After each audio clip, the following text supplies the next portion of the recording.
battle things being alright, but we freeze when it's all up to us.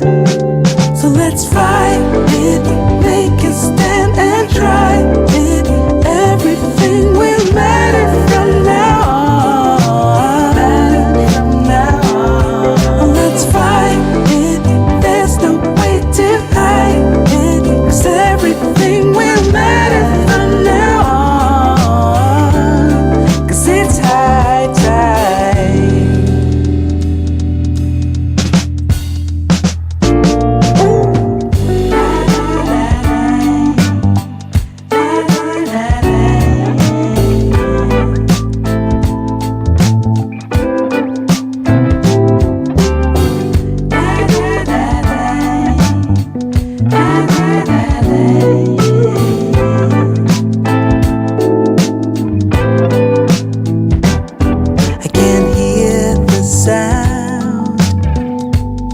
And I know that it's alarming, yeah. 'Cause time is running out, and we can't just stay and watch it, no.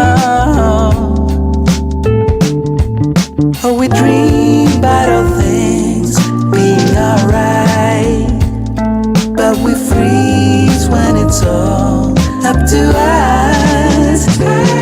So let's fight it, make a stand and try it. Everything will matter from now on. Let's fight it, there's no way to hide it, 'cause everything will matter from now on, 'cause it's high tide.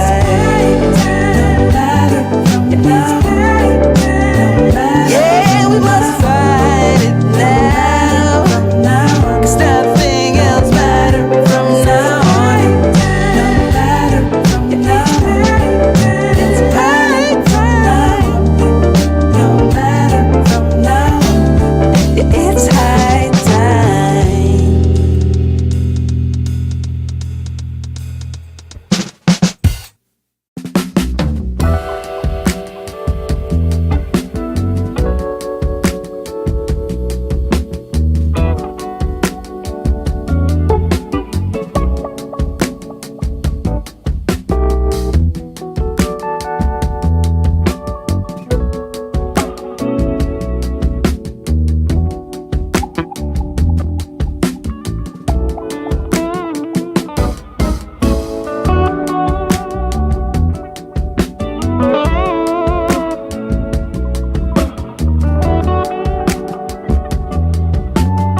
The Benjamin Dixon Show is only possible with listener support. Go to www.patreon.com/The BPD Show.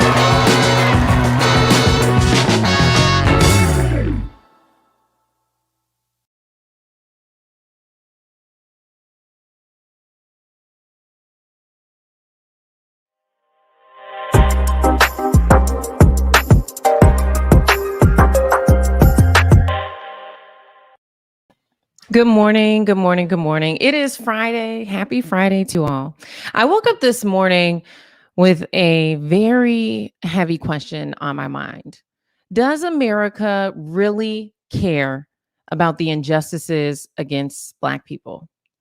If I would have asked myself this question last year, I started to believe they did. There was so many changes, so many statements by corporations, so many nonprofits who stepped up to do the right thing. But this morning, I have a lot of doubt. And the reason being is because I feel like there are so many contingencies when it comes to even believing the injustices against Black people. Think about it. How many cases of police killings were you outraged about that didn't have body camera footage? Right? So we get upset when it's caught on camera. But if it's just the word of a Black person, it's water under the bridge. And we're seeing this play out in real time right now with the case of Winston Smith. He was killed last week, Thursday, by a U.S. Marshal, and this incident was not caught on camera. The first narrative by the media was that this was a murder suspect. That was not true. The second thing that we heard from law enforcement was that this man had a gun. And so now seeing gun violence plague our communities and seeing the Black community divided, people were starting to feel maybe that the police did the right thing with this particular individual. And there was no body camera footage, no dash cam footage, no cell phone footage to prove anything otherwise. But yesterday, for the first time, we heard from the only eyewitness. She spoke out through her attorneys for her own safety and her own mental health. She made a very big statement yesterday through her attorneys. I want you guys to take a listen to what her attorney said yesterday in regards to this case that I believe is truly a game changer. Take a listen. On behalf of our client, who is the individual who is the passenger inside the vehicle during the shooting of Winston Smith, we issue the following statement. We ask the public to respect her privacy and her desire to heal as she is recovering from this profound trauma. Secondly, she never saw a gun on Winston Smith, and she never saw a gun inside the vehicle at any time. Listen. So if Winston Smith didn't have a gun, why are we not outraged? Why are we not demanding justice in the same capacity that we did when we found out that our brother George Floyd was killed after having a knee on his neck for 9 minutes and 29 seconds? Why is the media not sensationalizing these headlines after this community, specifically Minneapolis, has been plagued with police killing after police killing after police killing? And don't tell me it's because this case was done by a U.S. Marshal. I think that when you look at a federal level, shouldn't they be held on a higher standard? And shouldn't this raise broader questions, not just about local police departments, but all law enforcement agencies across the board? Joining me now to discuss is New York Times bestselling author Resmaa Menakem and radio show host Lissa Jones. Thank you so much for being here with me this morning. I'm wondering, both of you guys have centered injustices against Black people in your work so much over the years. What is your take on the response that America has, or the lack thereof, to this specific case? Sister Lissa. Bless you. Good morning, Georgia. Thank you for having me. And good morning, Resma. Yeah, Brother Resma. good to see you. Georgia, James Baldwin said, we are trapped in history, and history is trapped in us. We know from historical context into the present that white people don't stick with Black Death very long. We know that the North didn't want to police the South any longer. Thus, we don't have the Freedmen's Bureau and 40 acres, which was actually 2 meals, not one. But we don't have reparations in any real way because the North got tired of policing the South. I think when Chauvin received the verdict of guilty, many white people, particularly here, thought that that was the end of the gig, that was it, that was all. That was atonement for everything that happened before and, frankly, everything that happened after. And I think that Mr. Smith is a casualty of white tired, I guess, white giving up, white deciding that it's not worth it. So that's my initial take. Yeah. Resma? I think that what we're dealing with, and I think Sister Lissa said it so beautifully, is that we're dealing with what white people kind of perceive as fatigue, right? They feel white people are so tired of what's going on, and they are so fatigued on seeing all of this stuff. They're so fatigued on being surprised all the time when a Black body is murdered in the street. And so one of the things that you're seeing now is that all of those self-declarations that that the white community was saying is something that they were going to do something. They were going to make changes. And what you see is that they were just declarations. They are not backed up by anything. They are not backed up by real change. If you remember when all this stuff started happening, so you interviewed me, George, and I said, don't get fooled by the smoke and mirrors of corporations saying that they're going to put money behind this and they're going to do it. They pledged something like $50 billion to in terms of changing and restructuring the police and equity and all that different type of stuff. And something less than 200 million has actually been given in order to start to make structural change. What you see that happened to Brother Winston is really not episodic, it's structural. And so often we think about these things as they pop up, we think about them as individual things as opposed to exactly how the structure is showing itself to us. And I think as in terms of our community, we have to begin to think about these things. What are the processes and what are the institutions we're going to begin to build that go across these episodes or across these things and see them as structural and not episodic? When you think about last year, it felt good to know that people cared about us. It felt good to see the world, not just this nation, but the world stand up in solidarity that Black lives matter. And now I'm asking, where are the people who care about Winston Smith? Where are the people who care about the fact that U.S. Marshals in 2021 are not required to wear body cameras? That there is that much lack of transparency in their processes. They don't even have to turn on a body camera when they're deciding to use fatal force. Where are the people who care? Because I don't see them. I don't hear them. And it's frustrating because, Resma, I think you touched on something. You said people are tired. White people are tired. They want to get back to their cabins. They want to get back to, their vacation this summer because the pandemic is almost over. But Black people don't have the luxury to be tired. Right. Because guess what? If I get tired, I might get killed. Exactly right. If I get tired and I stop amplifying the stories about the injustices in our community that mainstream media chooses not to cover because there's no body camera footage. If I get tired and I give up and I stop talking about it, then guess what? By the time my daughter is old enough to drive, she might be the next Sandra Bland. Absolutely. So we don't have the luxury to be tired. And so I just woke up this morning with this, just wrestling with this question. Does America really care about the injustices against Black people, or is it only when it's caught on camera? Well, James Baldwin debated William Buckley, who became the father of the conservative movement in England. And the question was, is America America at the expense of the American Negro? Brother Resma teaches us that we center on white body supremacy in this culture. We center on the idea of white supremacy, period. Every day I'm rooting out, is it the white dude on my shoulder who's indoctrinating me, or the black woman who knows better who's telling me what to do? Right. And ultimately, that's the question. White people get tired quickly. So Black Death doesn't bother them. They've had 400 years of Black Death, and it doesn't bother them. Isabel Wilkerson argues in her book that violence is necessary to keep the caste for the bottom rung to be Black.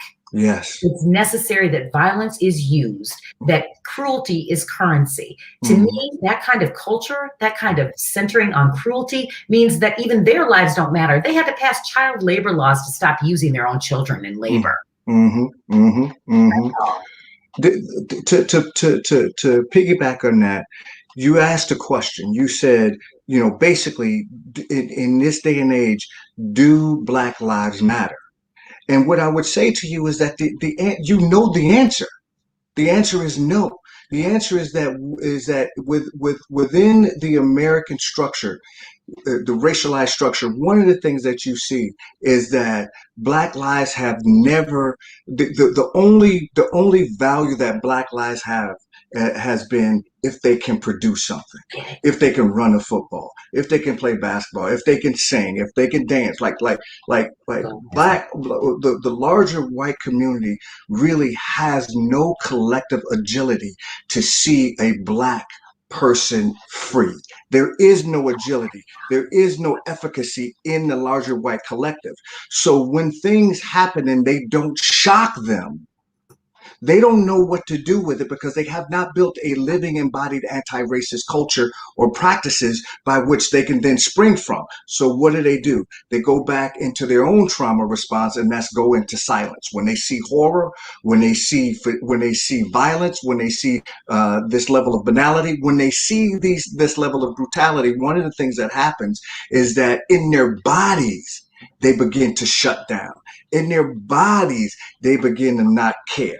Right. And so until the larger white community is interested in building a living embodied anti-racist culture, we're going to see this lack of regard for the Black body and the indigenous body because it is a structural manifestation, not an episodic manifestation. And I think it can also be even more complicated than that, right? Because now here we are, we're having to prove the innocence of Winston Smith. We have to prove he wasn't a murder suspect because that lie was put out. We had to prove that the witness who was in the car says he didn't have a gun.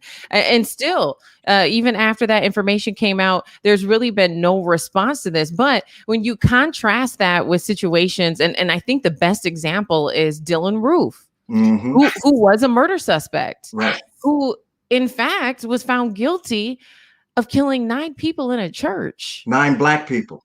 But he was apprehended alive. So how is it that we can de-escalate and apprehend dangerous, violent white criminals, but when those false allegations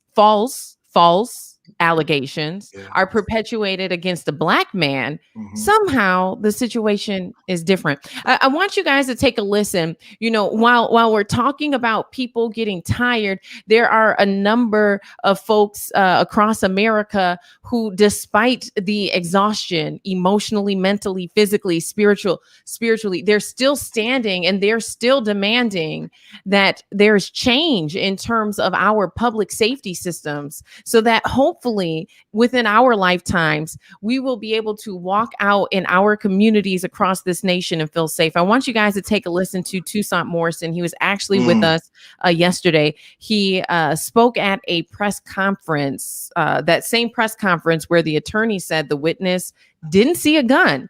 Take a listen to Toussaint. This is a little bit longer, but stick with us because, man, this what he has to say is very powerful. They're more fearful of an alive Black man than they are of one in the ground. And when they put one into the ground, they try to justify it. So right now we say no more. Mona Doman needs to go.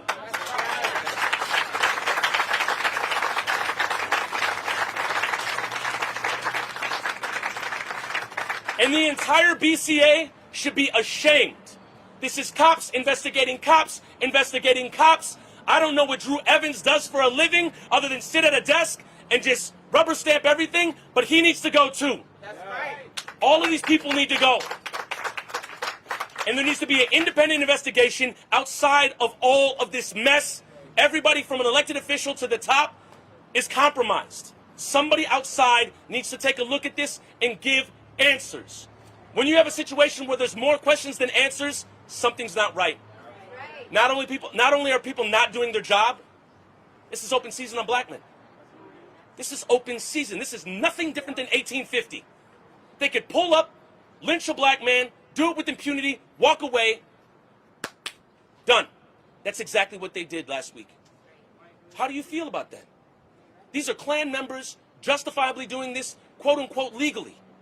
This is modern day lynch mobs going around, taking black men, snatching them right out of existence, and then causing an entire city, community, and even closer, a family to try to resolve the trauma. And they never will. We never will. We don't have the answers.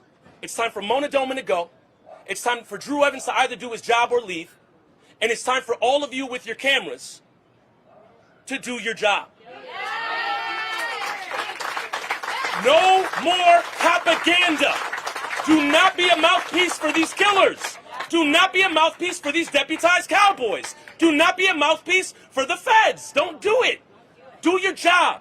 Do you want to be right or do you want to be first? Think about that.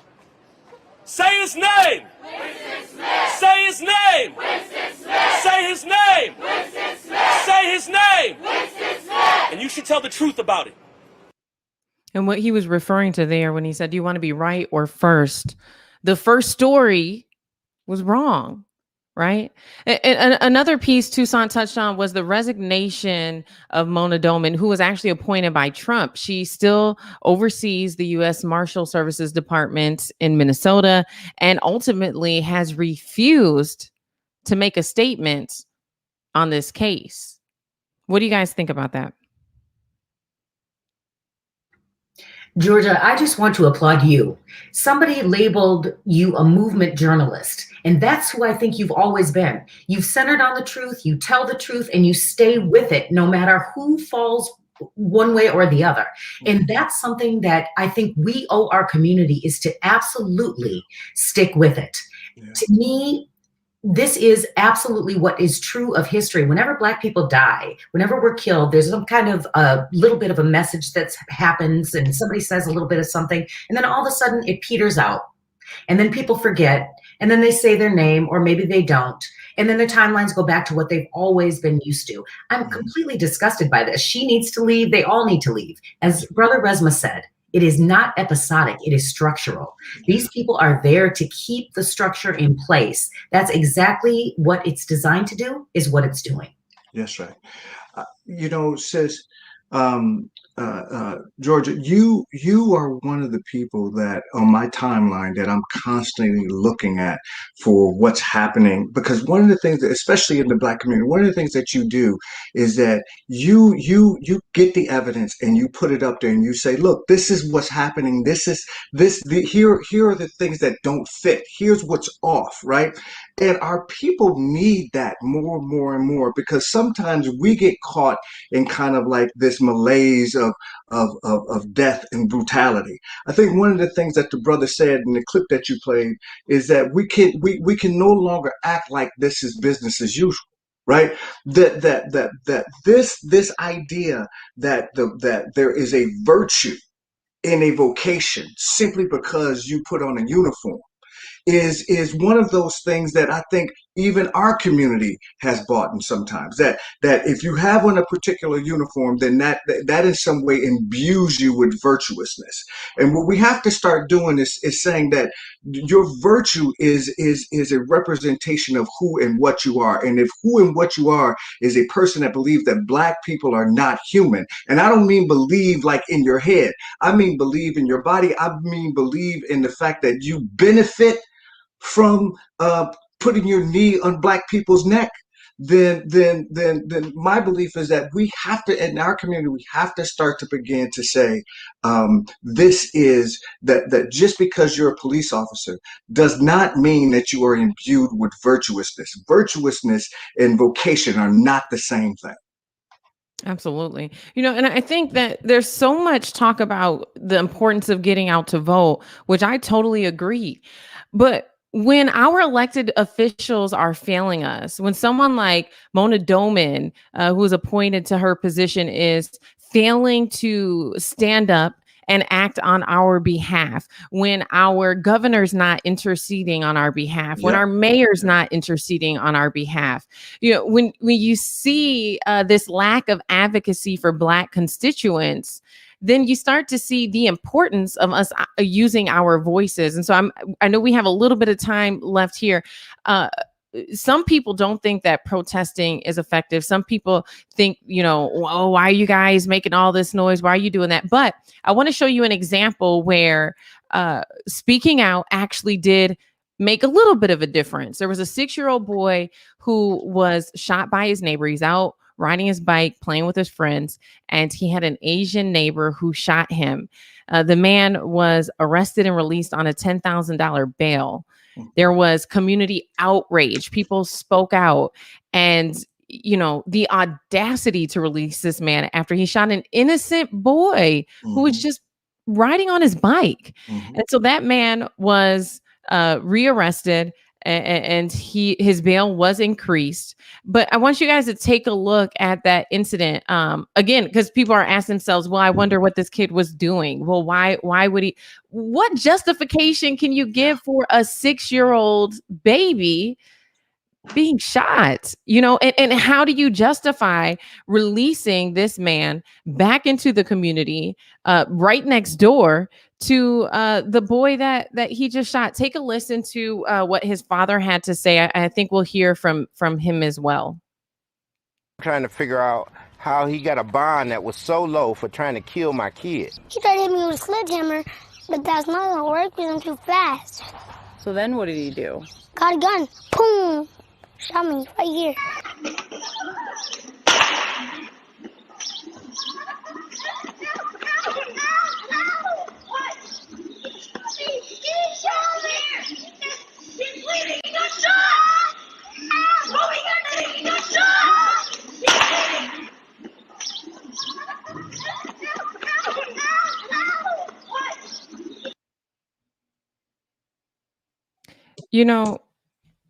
I have 3 kids, you guys.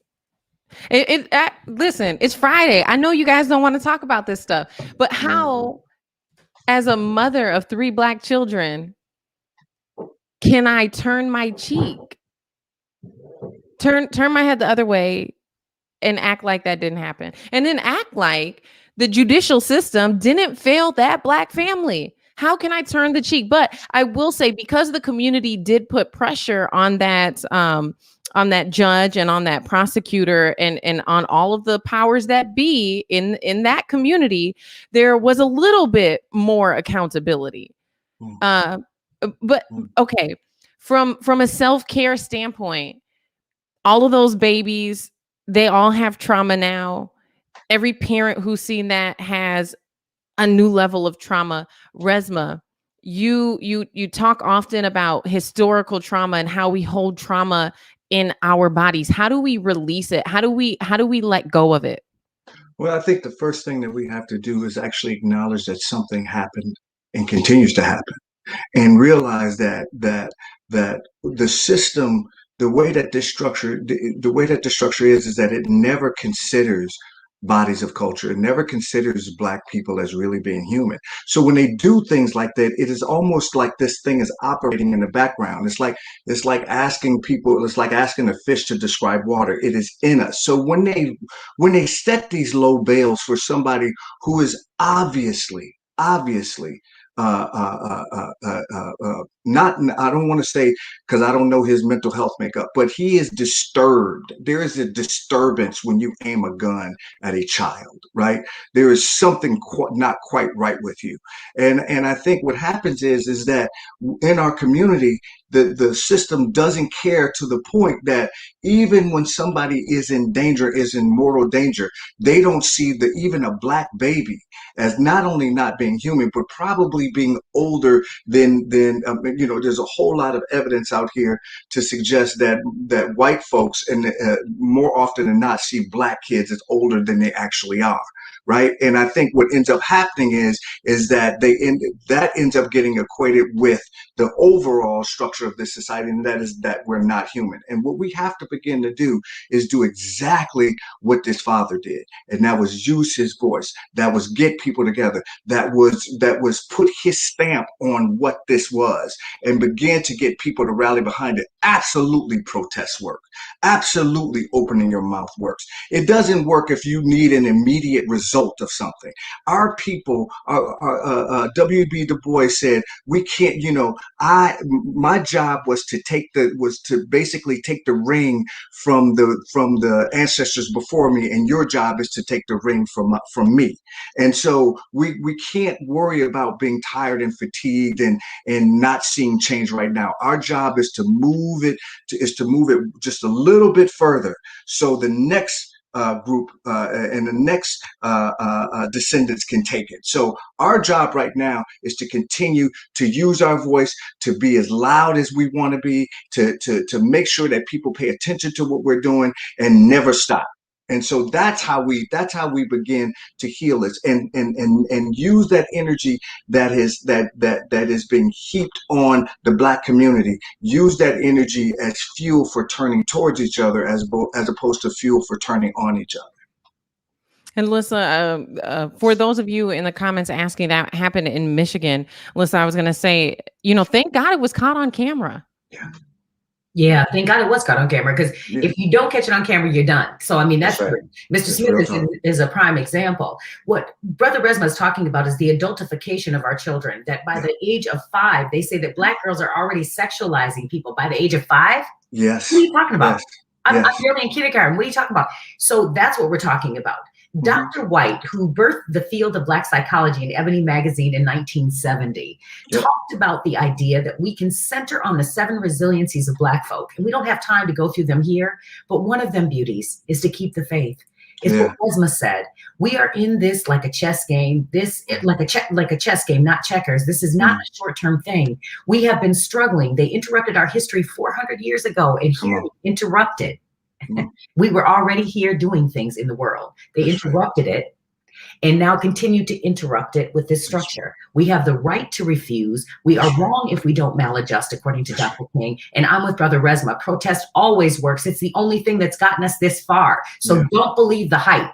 Continue to use your voice. Continue to write, to protest, to sing, to dance, to do whatever it is to tell the world. Black lives absolutely matter to you. And that's all that matters, beauty, that it matters to us. That's it. Absolutely. And so, I mean, we always talk about the political aspect and the importance of getting out to vote, but we can't be naive and act like all of these elected officials have our best interests in mind. And even in this specific case in Michigan, when you think about the prosecutor in this case, how in the world was this man released on a $10,000 bail?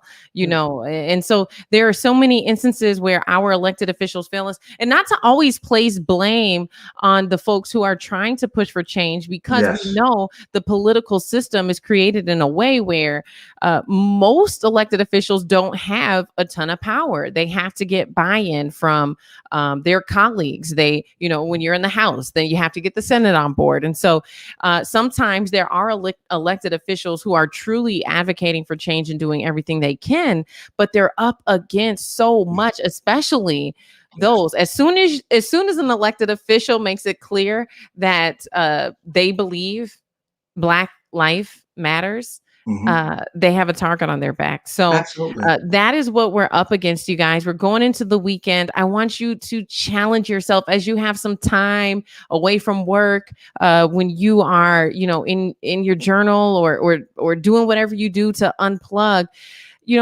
dig deep. And really ask yourselves these tough questions, because if you do not, then we will not see the progress we're hoping for in our lifetimes. Resma, Lissa, we're on the clock at 7:30 Central, 8:30 Eastern time. So I'm going to let you guys go. Thank you so much for joining me this morning. Thank you for having me. Thank you. I love to see your beautiful faces. Thank you both. Thank you. I love you, Resma. I love you, Georgia. Thank you, beauties. Love you too. Bye, y'all. Love you. All right, you guys. That's it for On the Clock. Thank you so much for joining.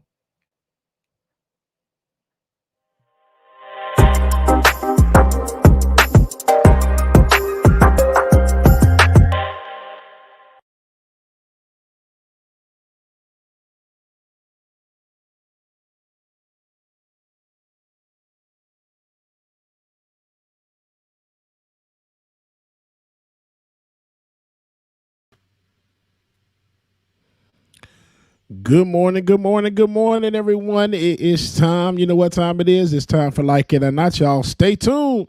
TJ Exclusives in the building.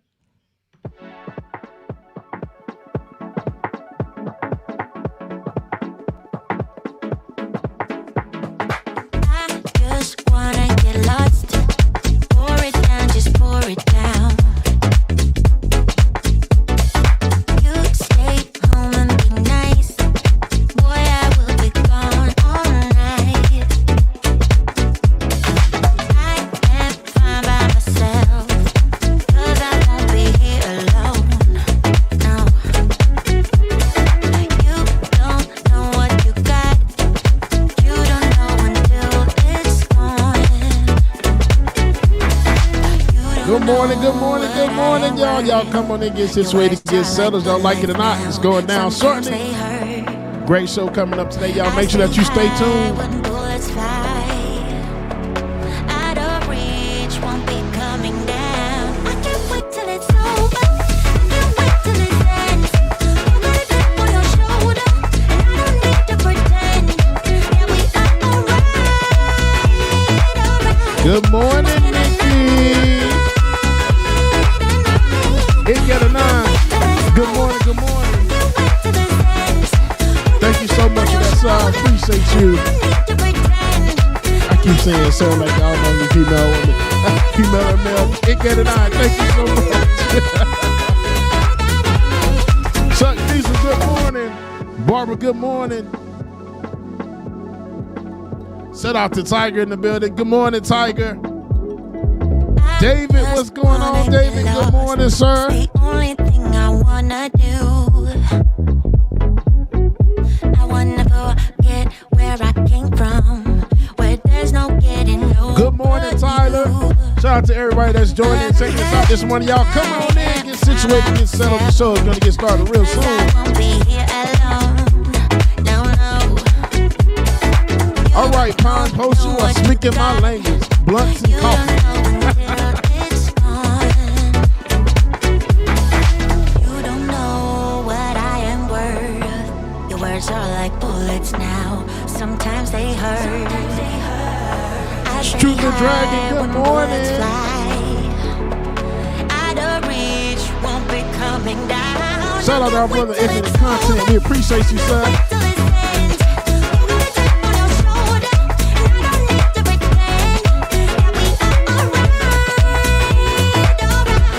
Shout out Diallo. Diallo, how you doing, sir? Good morning.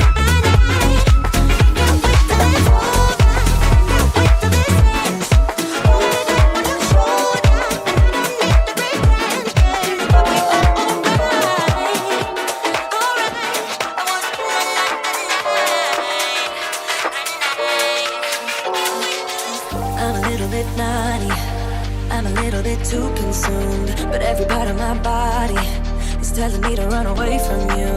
Come a little bit closer, yeah, come a little bit closer, yeah. You're a little bit crazy, it's It's been days, but you never change. What's love got to do with it?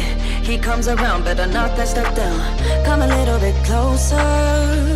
Yeah, yeah. Come a little bit closer. Yeah. So all my ladies who got a brother that doesn't treat them right, put your finger right in his face and tell that man bye-bye. I'm too fly. I'm too fly. Bye-bye. Bye-bye. Bye-bye. You're a little bit selfish. You get mad every time you lose. You can't take me with you. I'm scared you're gonna blow Marcus, your fuse. good morning, everybody. Y'all come on in, get situated, get settled, like it or not, it's going down. Make sure you hit that like button while you're waiting. In the back of my mind, there's someone waiting on me. You're just wasting my time because you're scared and lonely. Finally got some closure. Yeah, I can finally start over. Yeah.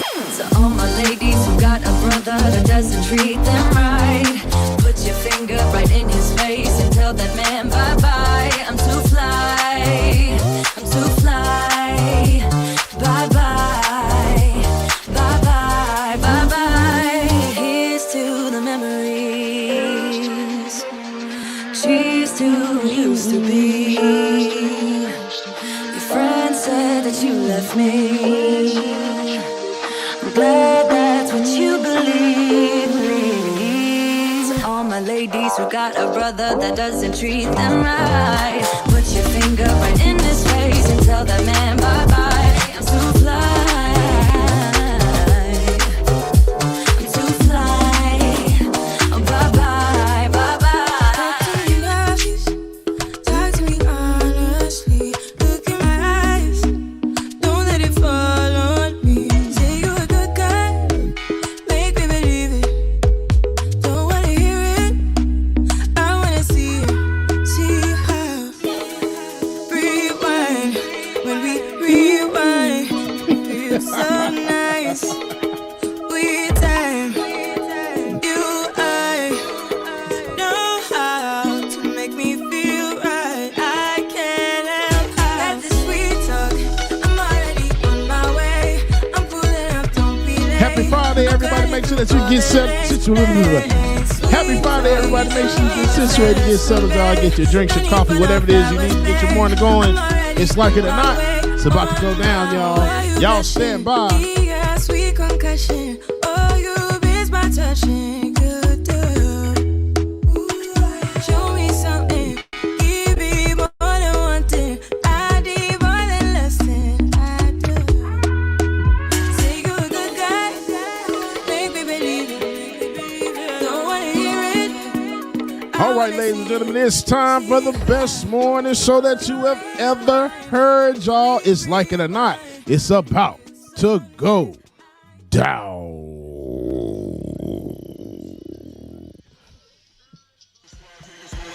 Like It or Not with Benjamin Dixon starts now.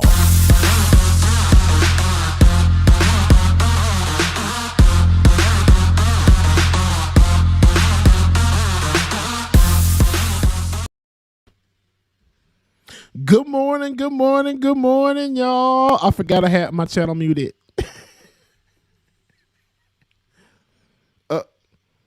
I can't hear Rebecca. Here I am. We got some issues. I was talking and y'all couldn't hear me, but I heard that music. Good morning, everybody, and welcome to Like It or Not, where we're free to tell the truth and not care who doesn't like it, shawty. What's up, y'all? What's up? What's up? It is Friday. It is no longer Friday, Junior. It is Friday, June 11th, 2021. How are you feeling, Bubba Sparks? How are you feeling? I'm pretty good. Pretty good. I got a little. Yesterday was how can I say it? It was a good day yesterday, but it got even more interesting. Like, I went to go pick up some stuff I ordered from Hot Topic. Like, I collect a lot of stuff and everything. Okay. So I pulled up to the mall and whatever, and it's like all these police cars, fire trucks, helicopter flying overhead. This huge area is taped off. I don't know what's going on. I just want to pick my stuff up. So I called the store, get my hopefully get my curbside stuff, and they were like, "Oh, we're sorry, we're closed. They're evacuating the mall because there was a shootout." What the hell? Did I just roll up on this? And She you was just like, roll "Yeah." up like, I'm just trying to get my stuff. What Like, was it? I'm just trying to get my stuff. That's So it. you found out about what the shootout was about? Well, apparently it was two gangs, I guess, got into an altercation outside of the mall and were shooting back and forth. Putting And folks' so, lives in danger. yes, it was. I just pulled up. I'm just like, okay. And it wasn't until like after I got home I found out what was going on. But it was a lot. But other than that, I'm good. It was just like, okay, let's go back home. You're This safe. song go Thank you, out. Jesus, that Yeah. you're safe. Yeah. All right. Thank you, whoever, but thank God that you're safe. Right. And you're here. Did you get what you needed though? Look, did you? No, Did you get it? that's You didn't good. get it. I got to try to go back and get my stuff today. Because people want to Hopefully. be crazy out in these streets because they think a panty is not here anymore. Okay, listen, the draws, the panty is still here. It's still a whole pandemic, and they feel Whole like they free. panoramic? They out in the streets now. They want to go out and start collecting bodies again. It's just Again. terrible. It's these out of Anywho. towners. Yeah. Well, listen, out of towners. Listen, I'm an out of towner. Every time I get on the street, I get mad because I'm like, people in Atlanta can't drive. It's all of us. It's all of us. None of us can drive because ain't none of us really from Atlanta. And none of us. Hate We're it. all transplants. I hate it. And then everybody who lives in their particular city in Atlanta or in the metro Atlanta area, because then don't nobody really live in Atlanta, child. But everybody who lives in the metro Atlanta area, we all are like, oh no, I can't come that way. You live too far. Another person is saying, well, you live way out that way. Everywhere the person lives is like the other person is always far. Right. Yeah, it's ridiculous. It's like But, everything is like 15 minutes away at least. Yeah, everything is like 15 minutes away from that person. Like, for me, I got my 15 minutes away places. And then the people that live in West nowhere, they got their 15-minute away places. But then we all meet in the middle, which is either like Buckhead, Marietta, those particular places. But right. That was an eventful day for you yesterday. I'm glad that we made it to Friday. I'm glad that you're here with us on this Good Friday. Listen, no, I don't have a date. Somebody wrote that in the chat. Somebody thinks they have a date with me, but that's not why I'm dressed. I just felt like wearing my little black see-through number. Hello? But somebody does think they have a date with me. Unfortunately, that's canceled. They say they think, it's canceled. That's canceled. But I wanted you guys to take a look at, I don't know what it is for you, but the top right of your screen and our logo and how we wanted to definitely celebrate. Yep, is it top right? Right? Is it right here? Look, right here. There you go. Okay, right there, right here. And take a look at our logo, our small gestures where we can definitely be in solidarity with our LGBTQIA plus community. So, come on, alphabets. Yes, come on, alphabets, honey. And so, I thought it would be great. Like we did say that we wanted to definitely be inclusive of our community, of our LGBTQIA friends to the show, and for you, Bubba, because that's something that is big for you, and it is Pride Month, and a lot of people. A lot of other people that I've seen are not really talking about it or aren't really honing in on it. So I'm glad that we could have it right here with you, our king with his little crown on his head. Such a handsome old man, such a handsome old young man. Well, thank you. He done got a new hip. He don't know how to act. Still can't drop it down low, but I can bring it up like it's hot. That's right. That's all good. That's right. So there's a lot going on in the news, but today's show was going to be particularly a special one. Yes. And that one is going to be a Pride-focused show. So I think this is going to be really great, really interesting, really some learning tidbits. And I just want everybody to get ready and enjoy because we got more Bubba Sparks, Bubba Jakes, okay, DJ X3C, DJ exclusive on the mic, and I absolutely love it. So, yes, indeed. Yes, for starters, Bubba, today is June 11th, the day before the 5th anniversary of the Pulse nightclub shooting, and I know there's a lot going on with that. for starters, I know that you said you had a connection with the Pulse nightclub shooting, which again was is going to be we're falling onto the 5th anniversary of it. And could you tell us more about that? Yeah, I can. So Pulse was a nightclub I used to.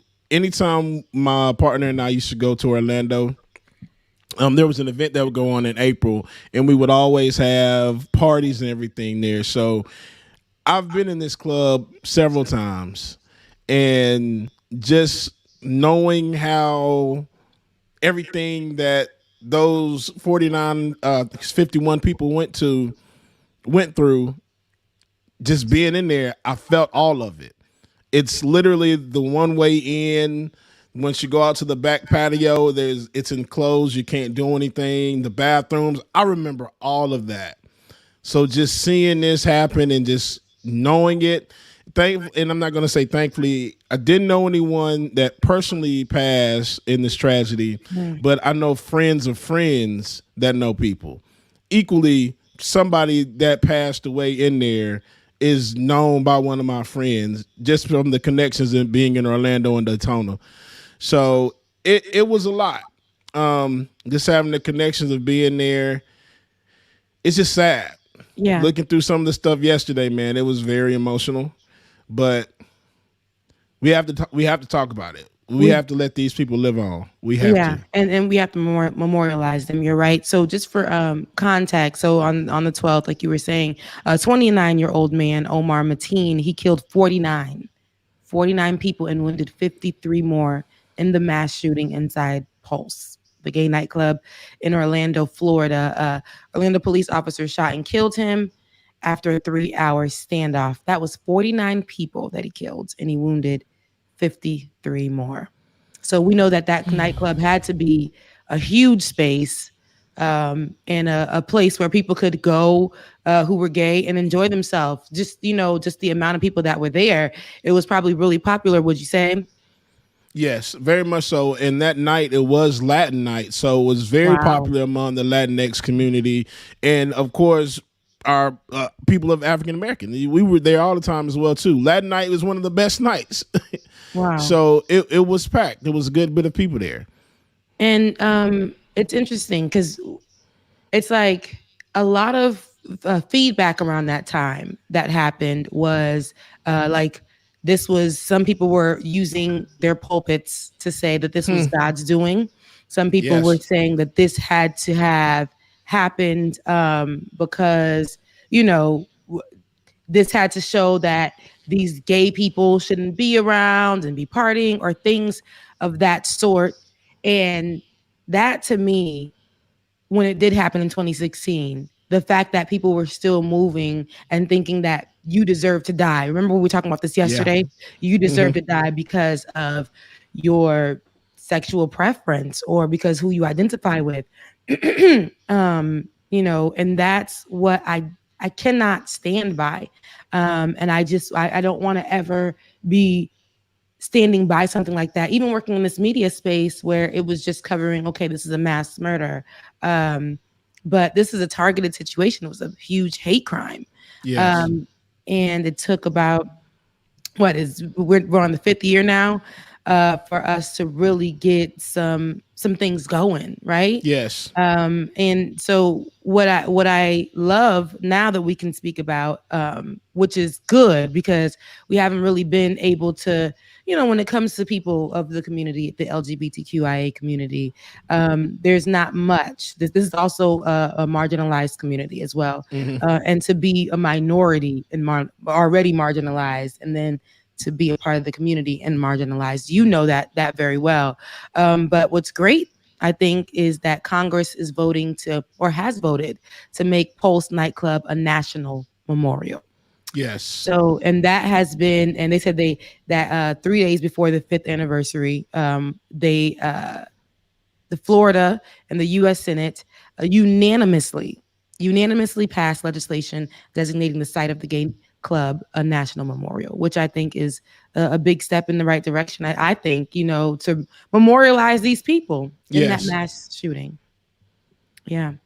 So absolutely. And if you have not seen how the memorial looks currently, there is, I'm not certain how big the perimeter is, but around the whole perimeter of the club, around where the building was, there is a memorial with pictures, saying words, everyone's name that's going around it. And they're also building a bigger memorial, which is going to lead from where the nightclub was to the hospital where everyone was going to. Wow. There's going to be a walk with 49 trees with pieces from the club hanging from the trees like bells. It's going to be a really huge memorial, and I'm just glad that Orlando was doing that. And they're going to let everyone be able to come visit and experience that. And I think that's good. And I think it is a good step in the right direction. Yeah. But please don't be swayed by those devils. Because reading a couple of those stories, there was one representative that claimed that they were going to continuously help and push the LGBTQIA community forward. But here it is, just a few days ago, y'all canceled some of our major support. Wow. That was in there. Wow. So please don't be swayed by these devils. Don't be swayed by these devils. And I think it's also interesting or great to point out that, all these mass shootings that happened, and, we can identify this for what it is. They push a lot of these hate crimes to the side from these and the mass shootings, especially with our history, right? So I'm glad that this is coming out from where it's coming out from. And we're going to identify it for, hey, this mass shooting happened because people who were just people, right? And somebody, a devil, came out just because he didn't like what these people stood for, what these people were, who these people were, just themselves, and thought he can control it, and went out and shot people up. But this only, I think, makes our community, or your community, Bubba, stronger, and helps us understand why we need to protect everybody. Regardless, everybody deserves to live. Our representative here in Georgia, Representative Cannon, she's Park Cannon. She's going to be on the show today. I'm excited about that. Oh, here she is. Extremely excited. She actually was just letting us know that here in Georgia, there's going to be a memorial for Pulse Nightclub. Could you tell us a little bit about that? Absolutely. Thank you for having me. I hope that you can hear me. Yes, we can hear you. Connection as well. Yes, we can hear you.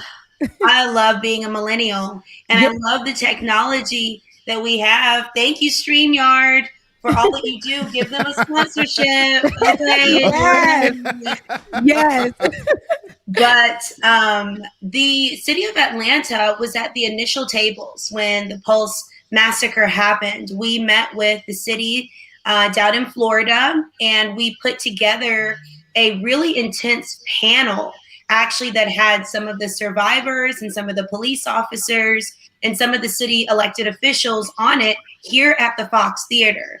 Fast forward to now, like you said, we're 5 years out from that massacre, and we all remember where we were. So we want to make sure that we have new memories about where we can go, which is why the city of Atlanta is having a vigil tomorrow, Saturday, June 12th. In the evening from 7 until 8:30 p.m. at St. Mark's United Methodist Church. It's on Peachtree, right in Midtown Atlanta. You cannot miss it. It has a big rainbow flag. They're one of the most affirming churches, and there are over 12 partners of the Atlanta Women and Men's Gay Chorus to Georgia Equality to Aid Atlanta and many others who will be there providing resources. We will go through a bit of a vigil type remembrance, and then our hope is that people will continue to stay in action. That's awesome. Beautiful. Absolutely. Awesome. You see, and look, this is just rolling in. Look, we just rolling in, Park. We just rolling in. And you know what? And it's I want you to introduce yourself. I know you just popped up at the perfect time. And you're also part of the openly LGBTQ community here, and the small community as far as having a seat and a part of a Black woman, a part of the community having a seat in the state legislature. So could you talk about that a little bit as well? Surely. So my name is Park. I was named after an actress. My mother was pregnant and she was watching Lifetime Movie Network. We know how those movies can go. And the credits rolled up. Someone's name was Park Overall. Fast forward, Park Overall ran for office in Tennessee in the 2000s. And many people have heard that this past March, I was unlawfully and very publicly arrested at the Georgia State Capitol. And Park Overall reached back out to me Wow. to say, I cannot believe that I have a namesake who is in politics and who is willing to stand up. What I want people to know about the type of elected official that I am an activist elected official, which means that there are direct actions that I might be a part of. But this day, March 25th, it was not that. We had not planned a protest. We were not marching intentionally. We were not doing anything. If you see, I still had my purse. I am a high femme member of the queer community, okay? Yeah. You see me in pink. Yeah, My look at pussy you. flippers match my dress right now. Your girl had to get up and beat the face. You looking Yes. good, girl. We see, honey, you're serving. Okay. And so that day was not at all something that we expected to happen. Instead, I was literally just doing my job like I always would. And the last thing I really want to say about this clip that we're watching is, if you look, you will see that my partner is there with me. She is the one in the jean jacket. And the moments that we have shared as members of the queer community here in Atlanta, caring about the right to vote, they're so deep. So I say to everyone who's in the queer community or in the LGBTQ community, the progress that we make come from tiny resistances, small things that people can see and relate to understand our plight in America. Yes. Wow.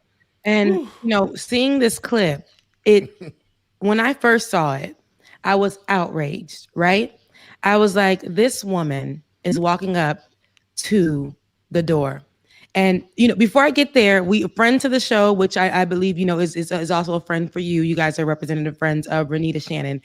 She is so sweet. And she kept saying, you got to have her on. You got to have her on. You got to have Park Cannon on. She's great. And this was right before the incident happened, where I did not appreciate it. When I saw this footage, the anger, because I'm like, you had the audacity, right? You had the audacity to walk up to that door and say, I want to see this man. He has to see me, right? I need him to understand. I'm not trying to fight. I just want you to know that I know, and we're going to continue to fight these bills that you guys keep putting out that are anti-Black, right? That don't want us to have our voting rights, keep stripping them away from us day by day, time by time. Any opportunity that you get, I want to look you in your eyes, and I want to watch you. Because I know and I see, and this seat that I have, that's how I felt. This seat that I have, I'm going to keep pushing for change. And when I saw that they were dragging you away, like, no respect for the fact that you literally are a representative of this state. They treated you as if, like you said, you were out there protesting, being disrespectful or whatever, which protests are not disrespectful, but they were treating you as if you had set something up. And I didn't appreciate that. And they dragged you off from your cute little heels and everything. I was upset. Right. I said, oh no. No, they did not, because she had the audacity to do that. And they treated her as if, just the same way they treat Black women here in America, the same way they treat people of the marginalized communities of LGBTQIA, and you're just a woman, period. All of those things I saw in that moment, that meant you don't matter. And that pissed me off. That pissed me off. And, in my mind, I thought, how could they apologize? Was there anything done after the fact? Well, I know that things were dropped, but was there anything done, like, hey, reached out? What happened after that? No, and it will all come out in the future, because we are still looking at all of our legal options. Yeah. Yes, we are happy the criminal defense case is over, which was very expensive, very time consuming, very intense. But we still have other legal fights ahead of us. My situation is not unlike others. State Senator Nikema Williams in 2018 was arrested in the same Georgia State Capitol after the elections involving Stacey Abrams and this same person, Brian Kemp, who was then the Secretary of State presiding over his own election to become governor. When she was arrested, I was the first person with her. I ran down the stairs. I was talking with her. She passed me her cell phone. We contacted her family so that we could then head to the jail. We put together a whole press conference. We staked out at the jail. So to see that cycle repeat 3 years later from the Senate to the House, the only thing that I can do, which is, you know, sometimes what Black women do, is kind of believe that this is cosmic, that this is a spiritual moment, that this is not about me and my physical being. This is about the rights of my ancestors and the future generations too, because we will be successful in court when we do prove that these policies that they are trying to prosecute us on, saying that we were disturbing the General Assembly, when we're members of the General Assembly, we haven't been removed by the high-ranking members of our assembly, and session was out. All the members were gone, which is why they posed for the camera in front of a plantation photo. Wow. I know our rights. We will continue to fight because we know that our tiny resistances matter, especially with voting rights. Listen, I know that you spoke with The Guardian about that particular photo that he was signing underneath that was above him.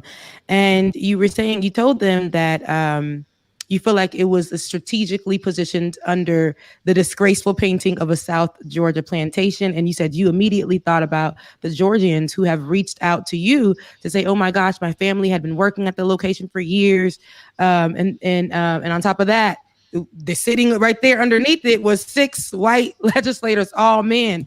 And with one stroke of a pen, you said there was an erasure of decades of sacrifices, marches, as well as all the tears that Georgians have shed as they vote during perilous times. And again, when I think about, you know, Fannie Lou Hamer and what she did, right? That's what I saw when they were dragging you out.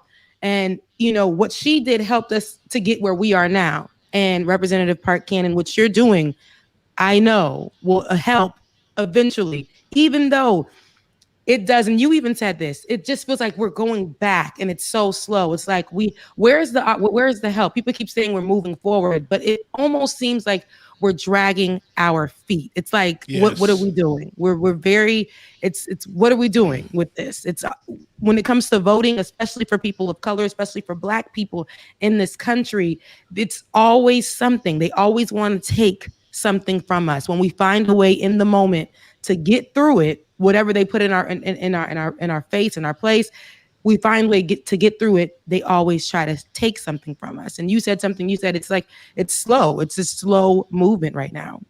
It is, and we look at it as not just this idea that Georgia turned blue, and now that she's blue, now we're doing all these savvy little things. No, these are years and years of Black women serving on election boards in rural counties, going to those meetings monthly. And when people are putting in petitions to say, oh, this person's last name has a hyphen in it, I'm not quite sure that they're an eligible voter here, haven't seen them around church or in the grocery store, so I want to contest their voter registration. Having a Black woman at that table who says, no, that is a common Black, Muslim, Hispanic last name. Yeah. That person is eligible to vote. We are not going to restrict their rights. So it's years of those types of things, and then them removing the Black women from the boards, which what they did this year. But then it's also what we consider to be trauma-informed voting. It's a two-part. One is the voter. I have been informed by my traumas as a queer person in the South trying to access healthcare. So I want to vote for a candidate who will support trans inclusive healthcare practices. Yes. That is a very, close to the chest way that the voter is able to move through their traumas and their triggers and feel like they're in solution mode. But then for the organizations that are supporting them, we had to turn into trauma-informed care providers. Like if you go to a hospital, you're receiving a procedure, and maybe it's a sensitive location of your body, if that provider is trained in trauma-informed healthcare practice, they will notice if you flinch, and they might say to you, "Are you okay? Can I continue the exam?" It'll be a warm touch. It'll be a cold touch. You know, they'll go through that process of it. So voting rights groups here in Georgia, we turned into trauma-informed care providers. If there were people who were calling our hotline and saying, "I have COVID-19, I am in the hospital, but I want to vote. What can I do? Can someone bring me a piece of paper so I can sign for my absentee ballot?" They can send out my absentee ballot to my house. It'll eventually get there in 2 weeks. Hopefully I'll be home. If I'm not home, can we have an authorized signer at the hospital? Pick that up, bring it to me, help me vote, put a stamp on it because there's a poll tax in Georgia, and send it back.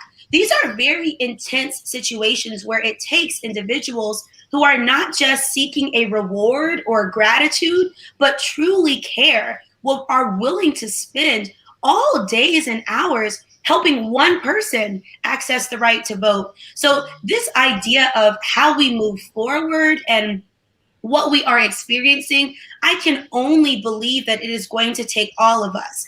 I am not worried about if you vote Republican or Democrat. I am worried about the integrity of our voting system. Yes. When the governor and the House and the Senate don't even put the bill online for public view before it is signed into law, and the only version that the public can see is 2 pages long, but the signing of the bill is 98 and a half pages? Wow. How, Sway? Yeah, listen, how? You ain't got the answers, Sway, literally. And that's what you went to go figure out. Listen, Kemp, where are the answers? And what is this about? This is nothing ties together. And it's funny because all eyes were on Georgia when it came to turning blue, all of this. And then now, just right after that, right? Because this is how they don't care so much. This is how our leaders don't care. It was like, oh, now let's take away their rights because, they want to flip it blue. They want to do that. Let's take away their rights. Let's do every small thing that we can do to take away their rights. There's so much that we want to get into. I know our DJ here, the LGBTQIA friendly DJ, my king, Bubba, he wanted to get in there. Go ahead, Bubba. Representative Cannon, thank you so much again for everything that you do. You are just amazing and awesome. But what can we do out here in the community? What can we get our families and everyone doing to get involved and get out here to make sure that we're not getting the short end of the stick, because we have it bad on both sides. We already have that we're black in the community voting and going through that, but we also have to add in the fact that we're LGBTQ and everything and our trans friends and everything. So what can we do to push this conversation and make sure that we're doing what needs to be done so we're not getting the filibustered? There we go. Period. Okay. Come on, Bubba. So there are 3 things that I recommend that we all do right now. One is check your voter registration. Yes, you voted maybe in November for the president, or maybe if you were here in Georgia, you voted in January for the Senate. Maybe if you were in some rural county or in some place where there was a special election, maybe you voted at some point, like someone passed away and there had to be a new person put in the seat. So there was a quick election. I was elected in a special election in 2016. It was a 6-week election. Normally people have like 2-year-long elections. Right. So maybe you haven't voted in a long, long time. Check your voter registration because you could be purged. The bills in policy already said that you could be purged after not voting in 2 presidential elections. But this bill change made it so that there are other ways that the system can purge you regardless of activity. Like I said, the registration process, if for some reason they're not sure that you're really a voter, they can challenge it. Or if you have any felonies or misdemeanors on your record, they can start going around and trying to stop your vote. So go to my voter page, mvp.sos.ga.gov. I will make sure to put that in, because Yes. that is the way that you can check your voter registration. See where it's at. See what it says about your polling place. See when it says you voted last. Check your address. Make sure it's perfect so you're getting the notifications. All of those things are things that the voter can do to make sure that they are ready to, impact the system. The second thing that we can do is actually start to ramp up our understanding of the new policy.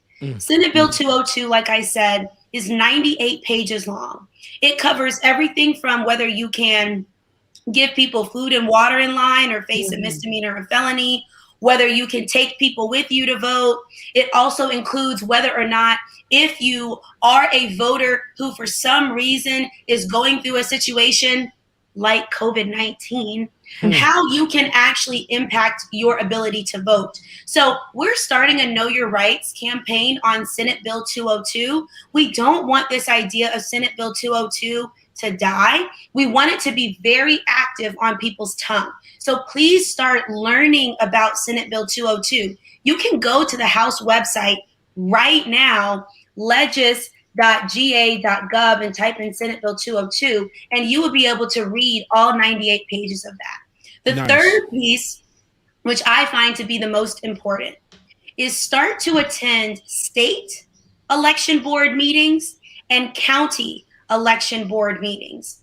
The county election boards are the local places where all of the voter registrations go before they're submitted to the state. The counties are so important because as they decide how they're going to dole out their financial resources, their staffing, their resources, all of that, they are looking for input from the community. But right now, a lot of our rural election boards are lopsided. There aren't that many people of color. There certainly are not LGBTQ people on these election boards. So we don't have a say when it comes to some of the nuanced issues. And then the state election board meetings, those are monthly. If you sign up for the Secretary of State's updates, they will automatically send you when the meetings are happening. But I want people to understand why the state election board meetings matter. They matter because they are a group of 5 people, 2 Republicans, 2 Democrats, 1 person who's supposed to be nonpartisan.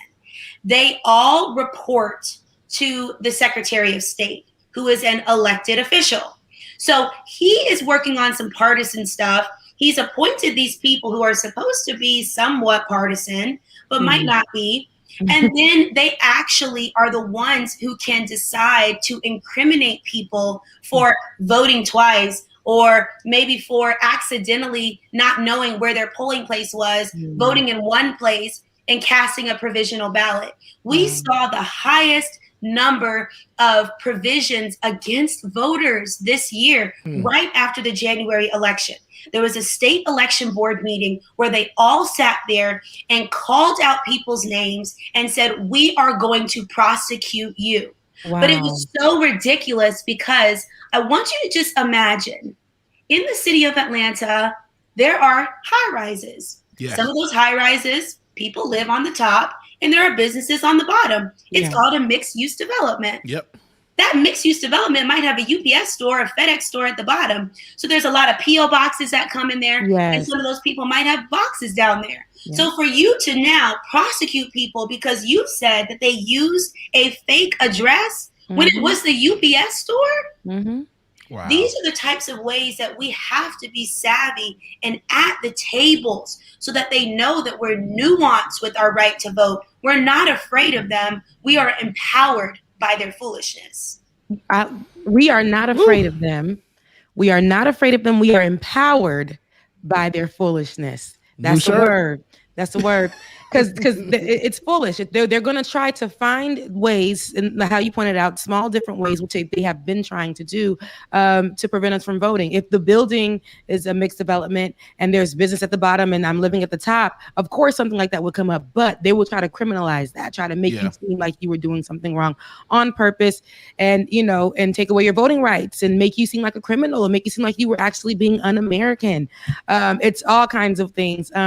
Park Cannon, we are so grateful to have you here. Before we leave, I wanted you to talk a little bit about some new ventures that you're doing. I know that you have a book out. So it's called The Universal Guide to Running for Office. Tell us a little bit about that. Yes. So before age 30, I decided to become an author. I want everyone to consider becoming an author. We need more Black authors, more LGBTQ authors, more female authors, young people, you name it. There's a category in the book section for you, and your name should be there. On Inauguration Day, we put out the Universal Guide to Running for Office. It is a comprehensive guide on how you can run as you are. Running as you are is not very easy, especially if you start to go through those photo albums of your family and say, why did we live here? What was going on in that time frame? You realize how intersectional your life is and how important it is that when you run for office, you stand up for different communities. I always loved people over the age of 60 or people who actually had been voting, for over 30 years. But once I started running for office, I started to understand it was so difficult for them to access healthcare services because they just couldn't even get down the sidewalk on their scooters. So they were immobilized, even though they were these like bright and bubbly people their whole lives. Yeah. I started to learn about how there were people who were LGBTQ and aging, and when they went in the nursing home, they had to go back in the closet because they were fearful of what nurses or other individuals might think. So as you start to run for office, there is a lot that happens. Sometimes people be stealing your yard signs and you get so like, ooh, it was my yard sign. Why they took it? But you have to actually just realize this is a part of the campaign process. Right. So I take you through who should be in your kitchen cabinet, as in your like 5 people, your 5 spices, like your cinnamon is your person who's your media person. They can hit a high level on your campaign. They can keep you cute and keep you great.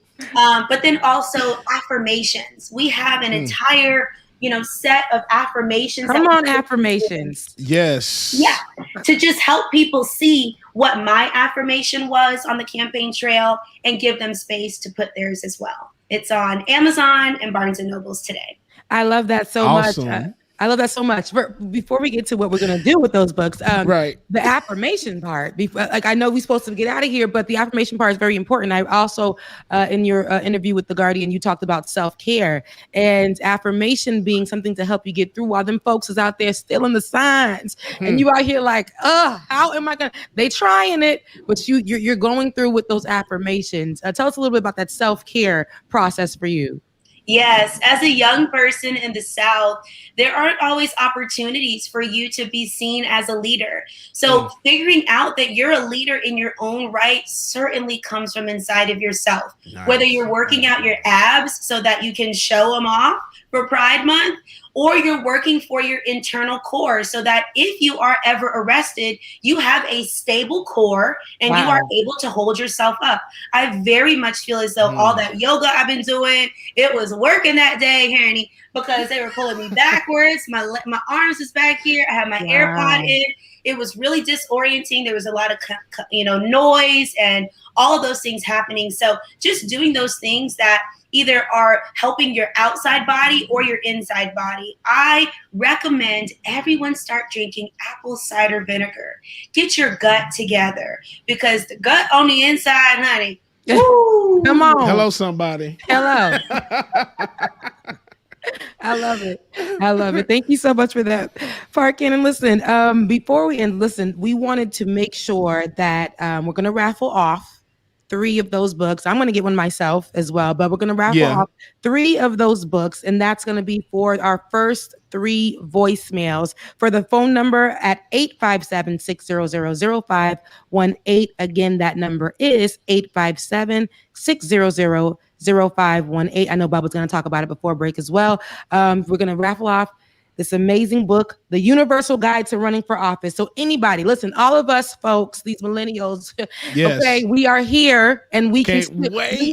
we are amazing, okay? And we can run for office. And no matter what you look like, no matter what your gender is, no matter what you believe, Park Cannon, Representative Park Cannon is a beautiful and great example in all that magenta pink looking good. Okay. Yes. She's a great example of that. So definitely we're going to raffle off those the books. So hopefully you win. I'm going to be somebody who purchases the book. Yeah, I'm going to purchase that myself. Yes. And where can we find you? Where can everybody watching right now find you? I love Instagram and I love Facebook. I'm trying on Twitter and I'm trying on TikTok. But really, Instagram is where it's at. I'm there too. DM me. I get in there. I really do. I got you. So what's your Instagram though? Park Cannon 58, because I represent House District 58 right now. Unfortunately, redistricting happens in the fall. So I don't even know if I'll still be in the 58th district or if they'll change my number. But stay tuned at Park Cannon 58. There we go. Park Cannon 58. Follow her on the gram. Because she's going to be doing more great things. Make sure you get her book and definitely leave the voicemails to see if you're going to win the book. Thank you, Representative Park Cannon. I hope that you have a great day. Thank you for everything that you do, girl. Yes. Amazing. Stay amazing and blessed, sister. You looking good. Thank you. She was let me tell you, she came on. She was like, I'm looking good in my magenta. I was like, yes, come through with the color. Give it to us. I love it. And then I love everything I needed. Her passion for me. It's her passion for me and her mentioning of being a millennial, because right now they're trying to like have millennials be old people who can't do nothing, move out the way. But it's her passion for me. Yes. It doesn't matter who you are. We are taking space. We are taking place. And for her to be fighting on behalf of us and to see her being dragged out. We're talking about, like I said, I mentioned Fannie Lou Hamer, and I mention her often because I've covered her and I saw her plight. She is somebody who has been dragged out of places as well for challenging the voting rights. And for our people. So this is exactly why I think it's very important for to see people like her in those spaces. Not only is she a woman, she's a Black woman, okay? And she's part of the LGBTQIA plus community. And she's fighting for all of our rights in all different ways. So shout out to her, Representative Park Cannon. That was absolutely a key, okay? Yeah. Absolutely a key. I love when we have Black people on here in positions, okay? In positions, high positions, sweetie, to make sure that we are represented in all these spaces because we have someone for all these spaces. It's somebody in all of these spaces. There's somebody that you probably least expect going to be right there in that space. Pulls around the corner and be like, oh, you thought I couldn't, but I'm here. It's the Black person in the room. And this is not diversity and inclusion. I've been here. I've been here. So say that, Rebecca. One more again. Shouts out to Representative Park Cannon for coming through. Make sure you guys follow her on Instagram at Park Cannon 58. Was that Park Cannon 58? Yeah, Park Cannon 58. Also, the websites that she did provide was legis.ga.gov for more information, and the SB 202. So that's going to be more information on that. And for more information on your voting rights, mvp.sos.ga.gov. And for those of you, there's a raffle going on. Bubba, take us a break and let everybody know how they can get the damn book. It's a good book. It's a good an amazing book. Hey, make sure if you have not already called, you better call. I'm sure somebody has already called. I've seen a couple people say they've called already. But if you have not, first three to leave a voicemail, 857-600-0518. Let me cut the music down low just so you can hear that. 857-600-0518. And when we have those, we'll get them ready for y'all, okay? It's like a night. You can also get the book on Amazon. And if you don't like Amazon, it is available at Barnes & Noble as well, too. So make sure that you order your copy today. I'm going to get mine as soon as I get off the air today. Good morning, Mama and Daddy. Good morning, everybody in the chat rooms, wherever you're streaming from. Twitter, Twitch, Facebook, YouTube, all that good stuff, man. We appreciate y'all. Make sure that you hit that like button. Make sure you share and subscribe too. It's Like It or Not. Shout out to our brother Ben.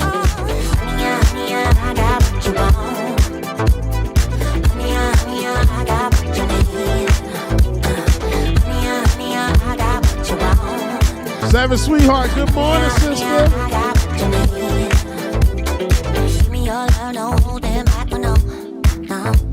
We could take it to the stars where you wanna go. Stop, we can do, don't need to prove you know. Honey, I got what you want. Yeah, under the night sky, I want your eyes all on me. Make sure that you follow our Instagram, our Facebook as well too. Like It or Not Show on Instagram and Facebook. Like It or Not Show on Instagram and Facebook.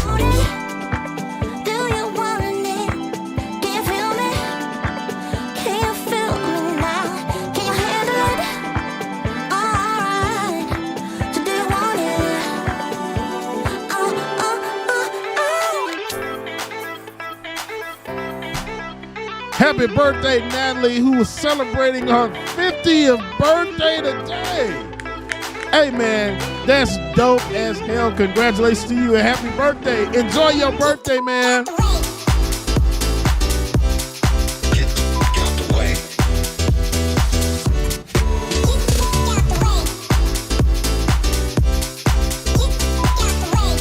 Y'all like my chair dance?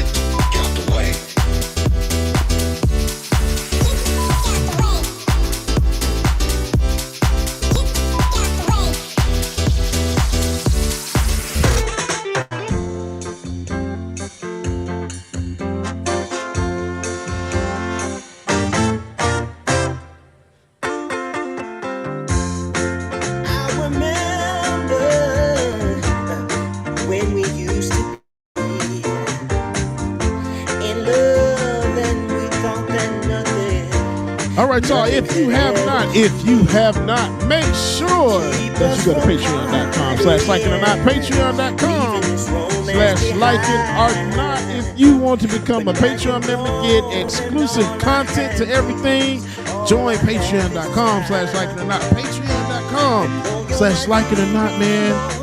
You want us to leave corporate America? Give Rebecca and Bubba free. Give us free. Patreon.com/likeItOrNot, patreon.com/likeItOrNot, y'all. Welcome back to the screen. My sister is ready. Rebecca, free Rebecca.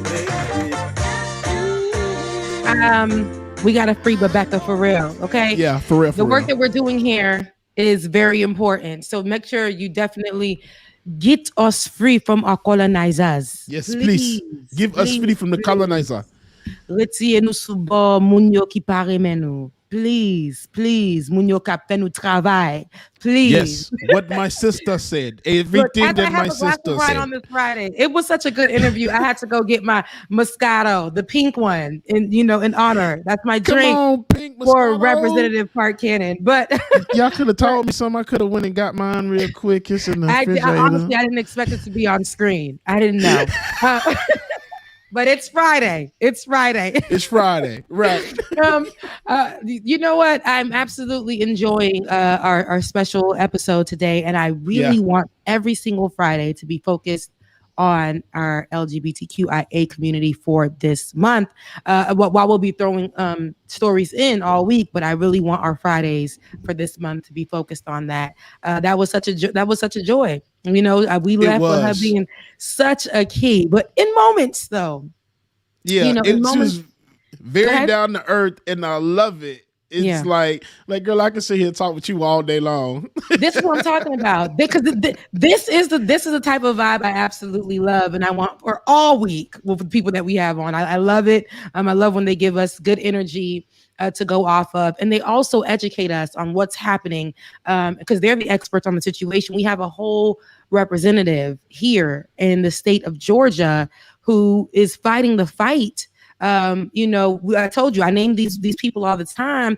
We have Isaiah, who we have on the show often, who's out there in New York. And then we have Nina Turner, who's running for Congress that we hope that she's going to win. Yes. We have our Cori Bushes of the world. We have our Ilhan Omars. We have everybody who these people are driving force. They're the minorities in this situation. But as if we pull them for the conversations instead of pulling the main people that everybody knows, the faces and things like that, if we pull and tap on our representatives of color and join the conversation, to me, that matters so much more in these media spaces. Because like you said, Bubba, we got them all around. It ain't like they're not here, right?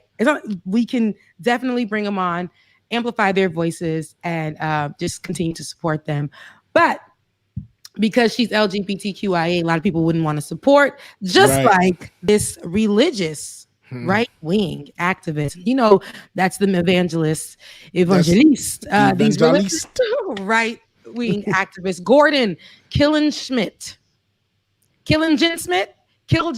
I can't really say his last name, but Gordon Killen Smith, he warns that the Biden administration is actively recruiting lesbians into the military because they want a demonic military to help the Antichrist rise and take over the world. Let's hear what this stupid, ignorant man had to say. I discern the spirits behind what the Biden administration is doing. They're doing the opposite. They don't want a holy military. They want a demonic military. And what's the end goal of that? Ultimately, not only are they welcoming that kind of behavior, but they are now punishing Christians. They are driving chaplains like Army Major Chaplain Andrew Calvert is now been given a letter of reprimand as a chaplain by a general officer to punish him for voicing a private opinion against transgenderism. So they are purging the Christians, and that demonic spirit of Antichrist is coming in to take over our military, ultimately for one reason, that when the devil controls the American military, the Antichrist can rise and take over the world.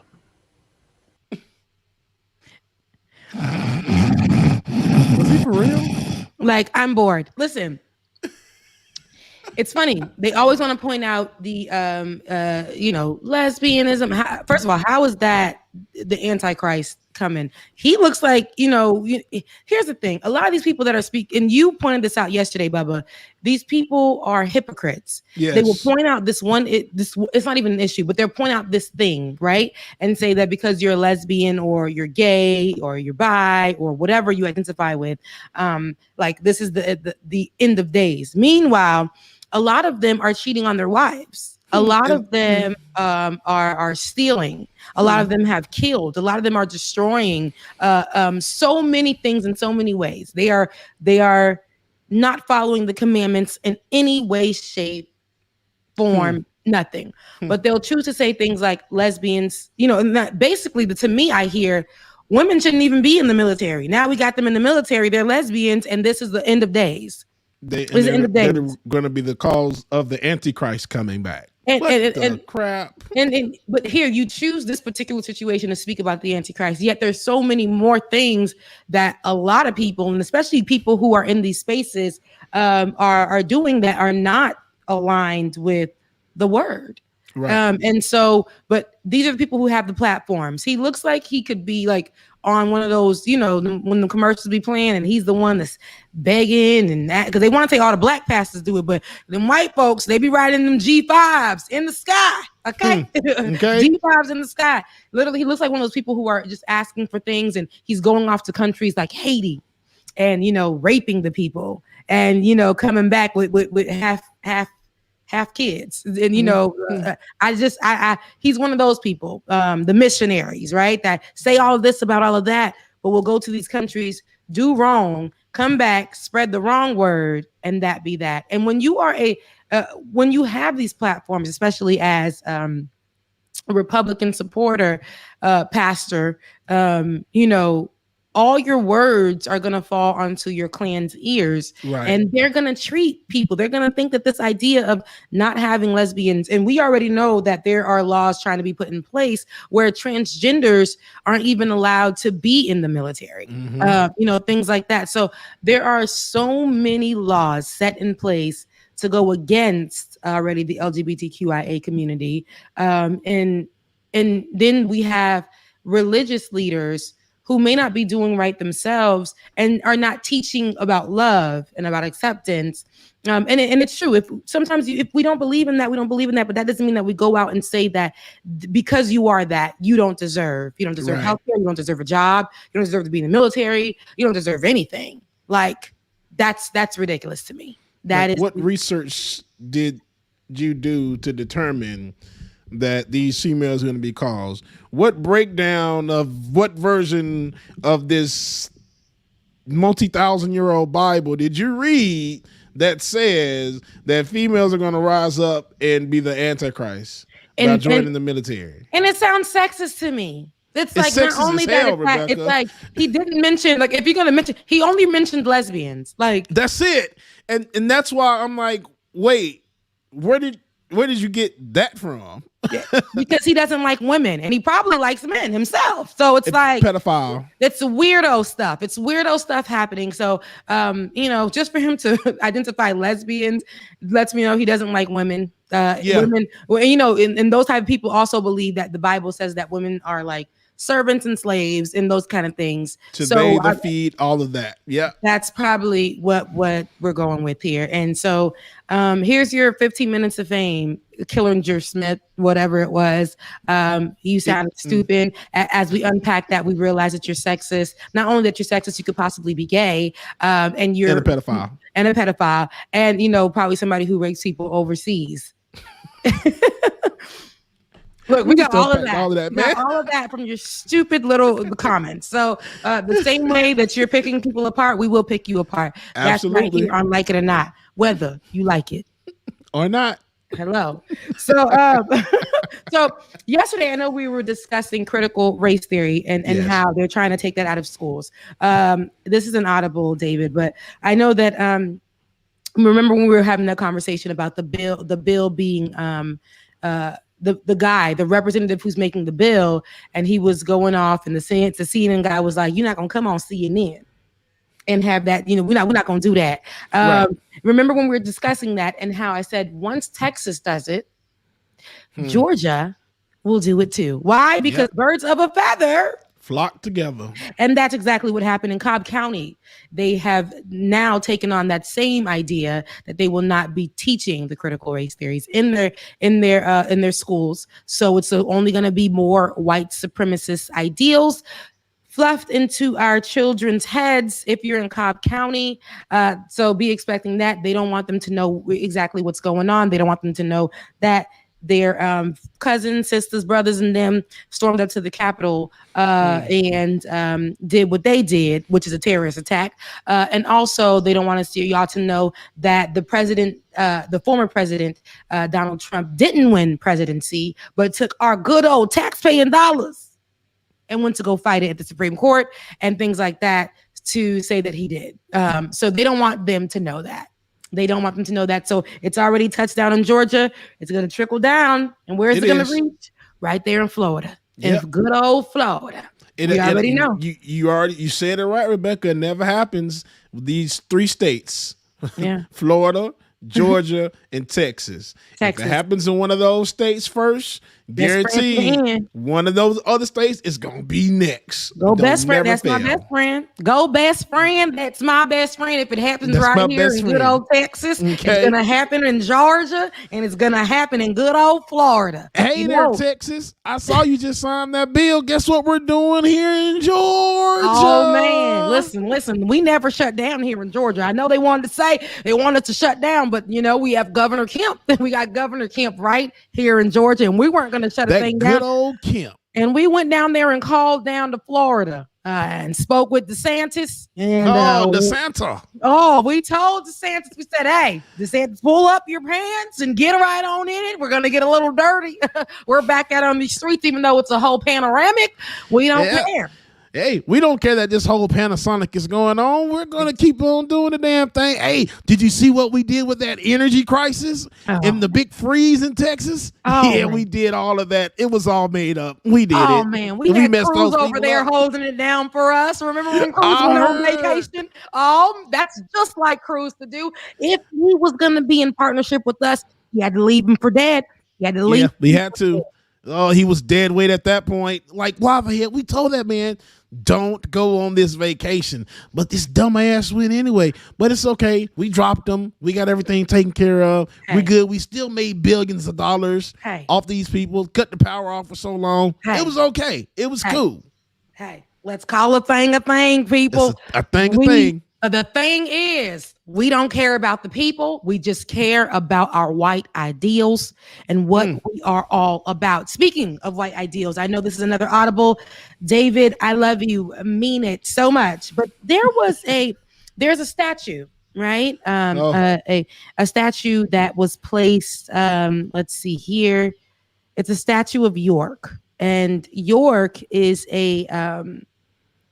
is actually like a slave. You know, he's a slave that was the first, I believe, to be free from the Lewis and Clark expedition. He was the first to travel. I'm trying to get more information on it, but I saw this. And the reason I'm saying this while it's inaudible for David to pull up, a white woman was seen defacing this York monument. And before it was the York monument, it was a white monument that was up. And, you know, we've been just taking down white monuments, white terrible monuments that mean slavery, that remind us of that this man literally enslaved so many people, or this man has done, you know, something terrible or whatever. We got so many here in Georgia that we've been trying to take down. But this York statue was defaced months after just randomly appearing on Mount Tabor, I believe. And this is in Oregon. And this man who was riding a bike, or a person who was riding a bike, actually saw this white woman spray painting the York statue purple, just spray painting it, and then screaming out "F you all." And this happened in Portland, Oregon. This was the incident that happened in Portland, Oregon, where we know that where race relations have been simmering for many, many months after they removed the. I'm trying to see who it was that they removed. They removed some white man, some white monument. Right now, I don't see it. But anyways, this monument in Mount Tabor, in Portland, it features the bust of a slave, the bust or the top of the slave named York, just York. And he's credited with helping explorers Meriwether Lewis and William Clark traverse the U.S. beginning in 1804. And I read a little bit about him earlier this morning, York. I read a little bit about him, and here's the defacing, what David is showing us here. Here's the defacing, just spray painting it down because they're mad that the former, I guess, statue that was there is gone. I don't know why people get so upset. It was a Karen, guys. It was also a Karen. But I was reading a little bit about York, and I didn't get to go into further detail, but because I just saw this story this morning, and I was reading a little bit about York and how he was sent off by William and Clark, and how they just sent him off for the excursion, and how he was helping communicate with the Native Americans on this excursion, or whatever they wanted to title it as, and how he was free for that time being. And when he went back to his slave owner, he thought, okay, I did all of this, right, I can now be free. And he was like, nah, I'm not going to free you. I'm definitely not going to free you. And they say that, you know, there was nothing else that was, came up of him. And he owned his parents. Whoever was a slave master owned also the parents, and didn't want to let him go. He was too strong. He was big and black. He had a fiance. The fiance also was was separated. You know how they do. And the story that his slave owner came out with was that he died and he didn't want to leave the plantation. He wanted to stay, even though he experienced some form of freedom. He wanted to stay here. And a lot of people, a lot of researchers are saying that doesn't make any sense because he experienced freedom, asked for his freedom, and wasn't given that freedom. There's not a lot of news surrounding his death, but they knew that that man wanted to be free. He wanted to be free. And that idea that a lot of white people come out with and say, or what the idea that a lot of us were taught, critical race theory, that they don't want us to understand. You're right. The white supremacist ideals that slaves were happy at, like that idea, oh, he didn't want to leave because he knew he was going to be fed. He knew he had a home to stay in. He knew he could get work. He knew that he had a master who he wasn't even much older than. And again, his name was just York. He wasn't even much older than his slave owner. And he knew that they were saying that he knew he had all of this access for him. He didn't want to leave. The idea that a slave who experienced freedom and asked for his freedom didn't want to leave is unbelievable. Because Right. I believe that, as you know, I say all the time, I'm Haitian. We rebel. We don't like slavery. We're allergic to slavery. We don't. I'm allergic. Okay. We don't play with that. We done killed y'all when y'all came over there and, you know, try to enslave us while we were there, brought us there. We didn't want to be there. As African descendants, like, we're going to rebel, period. It's just in our DNA. It's in our blood as Black people. So to see that and for them to have that idea is ridiculous. So whoever York is, I don't know. I just, when I saw the statue, the monument, I just felt gravitated towards I saw it right this morning while we were getting prepared for the show. And I'm like, who is this man? I need to know more about him. I need to know what his story was. And he did a lot of work for America, right? His slave master, and didn't get anything for it. Lost his family, lost his fiance, and only had the name York. So the white man that the vandalizer, the Karen, was referring to is Harvey Scott. And Harvey Scott, who was placed there before they took him down, was an editor-in-chief of the Oregonian newspaper in the 1870s and a staunch opponent against having women having the right to vote. That's who we were memorializing. So, York. Because what I noticed with the vandalism, I see that she put the male and female symbols on the thing. Yeah. So it sounds like sis may have been confused. Yeah. She had the wrong monument. Yep. Listen, listen. She came over there looking for something, and so she had the wrong idea. White folks will go out thinking they fighting for something, and they ain't even got nothing. They don't even have it. Like, it's not even in their heads. She didn't read who it was. No, she was just like, you know, this. She wanted the Harvey guy to be back memorialized, not knowing that man didn't even want her to vote. That white man that she wanted back up there didn't even want her to vote. Make it make sense. Anyways, y'all, let's find out more about this York character. He's not a character, this York Black man who did a thing here, who needs to be memorialized. I don't know. I felt compelled. I hope that you felt compelled. I know I didn't have all the information about York, but he's a Black man that should be memorialized. You know, and whoever his family is, and he only went by the name York. You guys, he didn't probably go by the name York. They only identified him as York. That was his slave name. They just called him York. He was a big Black man. He was strong. One time, in his slave owner's book, he wrote, "We needed greens for food," and he swam across. The big Black man, strong Black man, was the only one that could swim across and go get us the greens and bring it back to us. Wow. Yeah, so I felt compelled. I'm going to learn more about him. Sorry I couldn't give you guys all the information on it. But that Karen, you look stupid. I'm glad that you were caught. Here's another big thing about that Karen story that was vandalizing it. You guys, she only got a citation. Even though she was on video, she only got a citation for doing that. Only got sounds about white. Sounds about white. Definitely. White.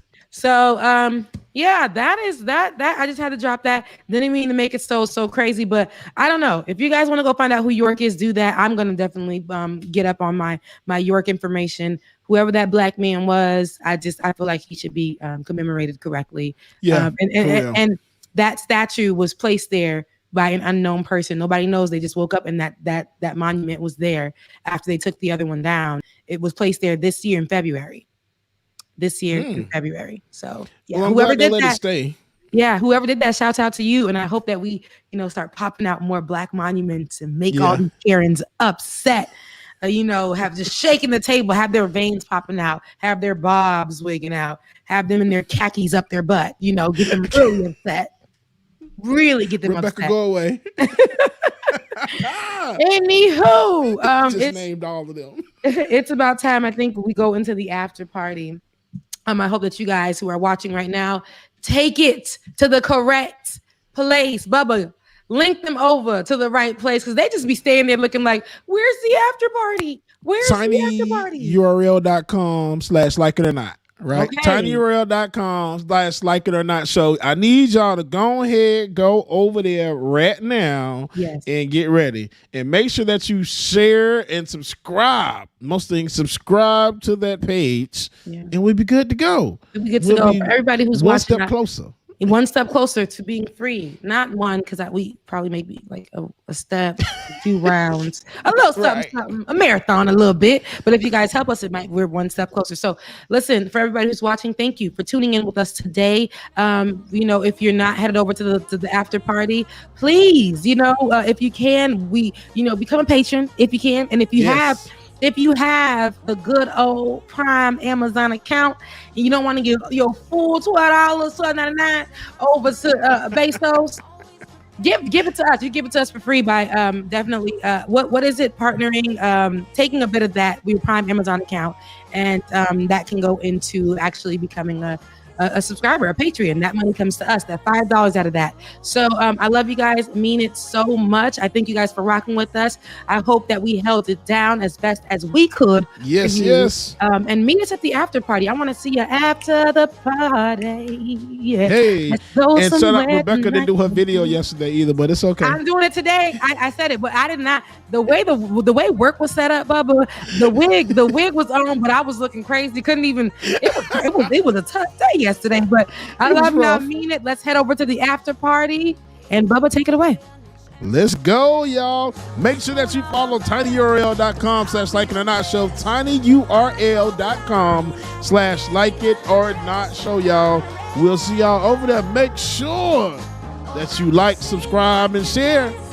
That's how we get them numbers up. Let's break this algorithm, y'all. Let's get it. Let's go. After party. We here now.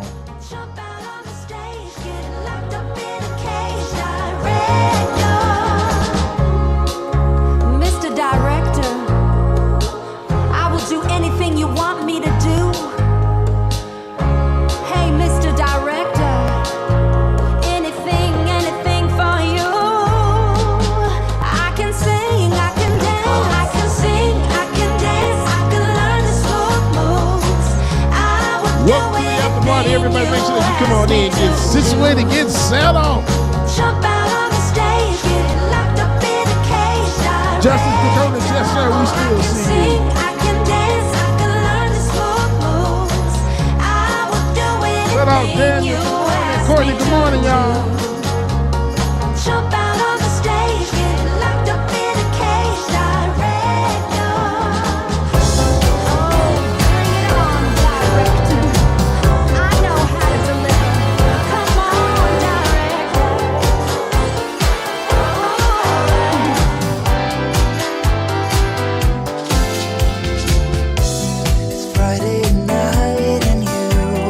Shout out, brother Chuck Diesel. What's going on, Chuck?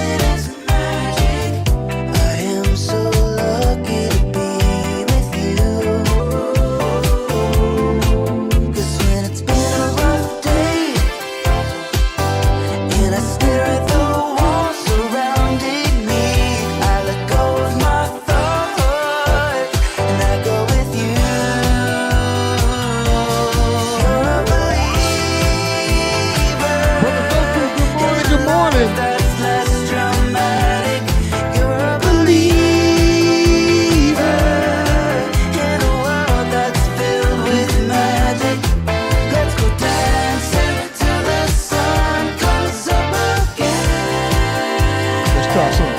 Pastor. Good morning.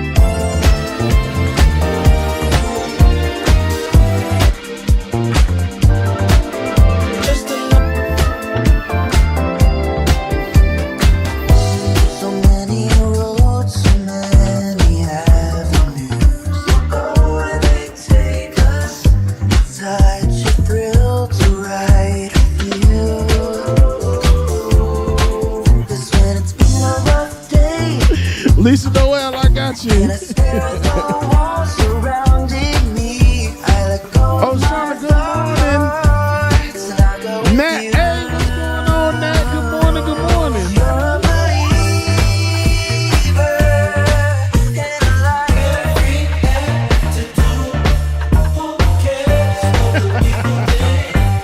Roller Dragon, shout out to you. In Southern California.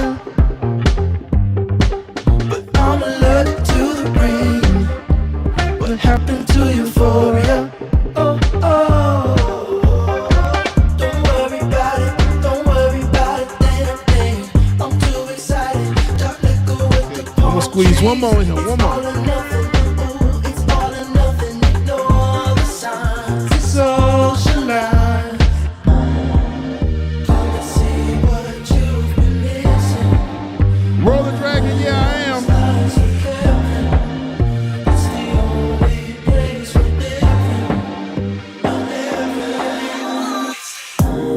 Had me from the start. By the way you stared, the way you wrote upon me, yeah, yeah. Man, I felt your energy. Wasn't used to being loved and treated differently, yeah. But something went wrong. The signals got crossed, and now we're on completely different pages. Let's go where we were, where no one gets hurt. Baby, keep it right there. Don't you stress the flow. You're trying to pick the pace up. We should take it slow. Ben wanted me to give y'all a message, y'all. He literally just called my phone. If you love me, baby, Brother Ben said if you ain't up dancing right now with your partner having a good time, then we ain't doing our job right. Baby, don't you switch up the vibe. Shout out Ben, y'all. Ben, we love you, brother. We miss you, man. Baby, don't you and y'all welcome back to the stream. Rebecca, y'all. Take me on a trip. Always up and down and back and forth in merry-go-round. I just wanna I gotta unmute home. There we go. But when you go left, I'm stuck here feeling left behind. That's making me want to just maybe want to get my neck and knees on. Because I'm old. That's how we dance now. Yes. Right? Baby. Yes. If y'all not dancing, look, throw up the lines in the chat. Throw up your little dance moves in the chat. I need to make sure you guys were moving and grooving with us just now, so that we weren't the only ones looking crazy on the virtual dance floor. Get this wine glass out of here, even though it's a good aesthetic. It really is a good aesthetic. It does look get good. it out of here. Anywho, look, it's been a great Friday. I hope that you guys have been enjoying.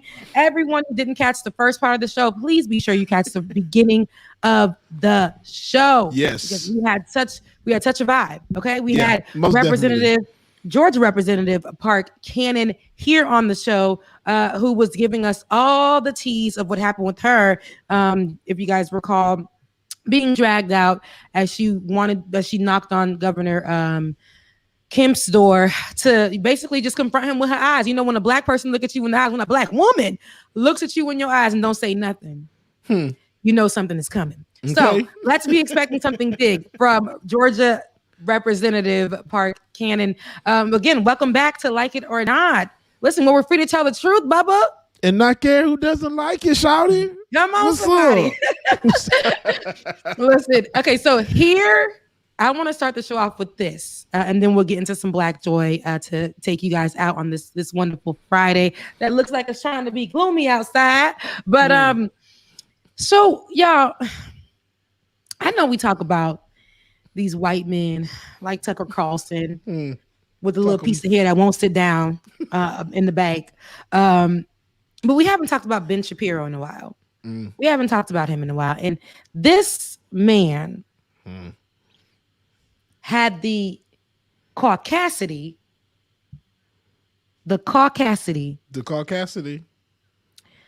to say that he can use the N-word or what the N-word describes, right? He said, quote, "I will say that when it comes to the use of the N-word, there is a difference between calling a Black person an N-word with an ER at the end and in jest using the N-word that ends with an A to describe a white person." He said there is a difference between calling a Black person an Nigger, right? In jest, and using the N-word that ends with A to describe a white person. Who are you to say what that is and what we who are you to be in Black folks' business?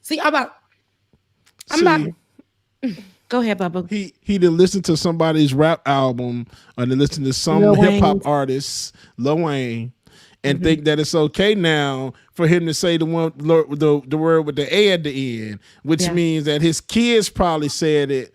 Kids probably said, "Daddy, I can say Nigga and I'm good because I'm not calling it saying with the hard ER like we used to." You heard what I said? Like we used to in the old days. So instead now I can use it with the A and it'll be okay because they saying it on the song, so I can say it too. So for context, right? It's true, and you're right. We got a lot of our white colleagues and friends who always be like, "Oh my God, I was at a Lil Wayne concert, and I just felt compelled." Right? Sure. I'm white, so I can say it, and I love Lil Wayne. But so for context, what he was doing, he was actually coming for Joe Biden's son for calling his lawyer the N-word through text messages. If you haven't seen that story making its rounds, but here's my thing. I don't like when people like him, see, this is like when people like Shapiro and people like Tucker get involved in the conversation, right? And say who can say it and what the context is and how to move it and things like that. That's where the issue lies for me. Stay out of Black folks' business. Let us handle the situation. Don't speak on anything for us only because you wanted to make Biden look bad. It wasn't because you were trying to really have a actual unignorant conversation. Right. It was because you were trying to just make your case that the left and that people who are progressive or people who are Biden supporters, look who you have as a look who you have as a leader. That's what they were trying to do. You know how they do. Wherever they can find something this small, they'll make something big out of it. But go ahead and roll that footage so we can hear what he said out of his own mouth. Here is the full story about Hunter Biden. Now, again, I will say that when it comes to the use of the N-word, there is a difference between calling a Black person an N-word with an ER at the end and in jest, using the N-word that ends with an A to describe a white person. Now, the latter is also really crude and gross and stupid. It's not racist in the same way that it would be if you were just shouting the N-word at a Black person, which is the height of racism, obviously, in American society. But here is the story from the UK Daily Mail. Hunter Biden used the N-word multiple times in conversation with his white $845 per hour lawyer, his text messages reveal. The shocking text may prove embarrassing for his father, Joe Biden, who just last week gave a speech decrying racism on the 100th anniversary of the Tulsa massacre and has sought to portray racial justice as the top priority for his administration. The president's son joked in a January 2019 text to corporate attorney George Maziris about a big penis and said to the lawyer, "I only love you because you're Black and true dat, N-word." In another text a month earlier, he wrote to the Chicago lawyer saying, "How much money do I owe you? Because," with two A's, "because, N-word, you better not be charging me Hennessy rates." Maziris wrote back, "That made me snarf my coffee because he's a lawyer and lawyers know that you're subpoenaed." I will say that when it comes to the use of the N-word, there is a difference between calling a Black person an N-word with an ER at the end and in jest using the N-word that ends with an A to describe a white person. Now, the latter.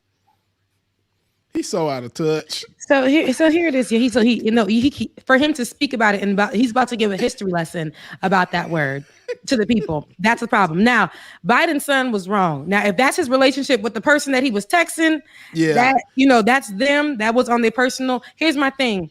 Make sure first of all, white folks don't say it. You shouldn't say it. But if you say it and you're just kicking it with your Black friends and your Black friend is okay with that, keep that amongst your Black friend and you. Yeah, you need to keep that contained.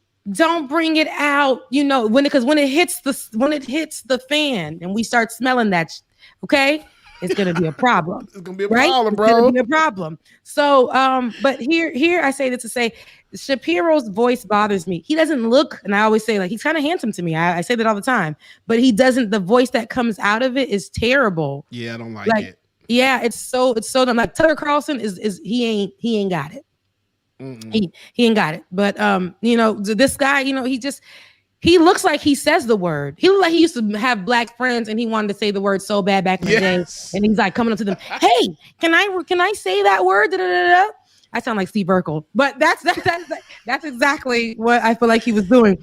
But I just don't think white folks should feel like they're experts when it comes to the word. That's all I gotta say. I don't care what he was trying to do. I know he was trying to throw a wrench in the situation with the Bidens and their kids and them being racist. I believe that all white folks have had some racist occurrence with them. Kind of moment. And maybe it was by accident or maybe whatever. I feel like they all have. And some of them have black friends who allow them to say that. I have a neighbor that I grew up with who calls himself Haitian, and he does lives every day on Facebook. And he'd be like, yo, my, and I'm like, for the love of God, I want to say his name, but I'm not going to. But for the love of God, Ben Shapiro, I'm going to call him Ben Shapiro. Right. Stop. So I had my brother reach out to him and tell him, hey, yo, if the other boys on the block see you saying this, it's going to be a problem for you. Yeah, right. I don't care if you're black. Like you my boy, and the boys on the block know you too. But because you've made it public, they can't save you if something happens. Yeah. Okay. Yeah. So there's so much.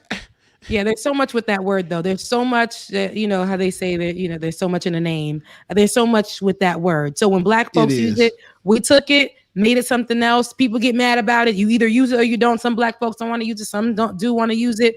And we can say it in many different ways with different voice tones. And it means something different. It could be like, boy, stop, or man, boy, stop, or that boy. We don't know his name, but you see what I'm saying? Yeah. So we can do that.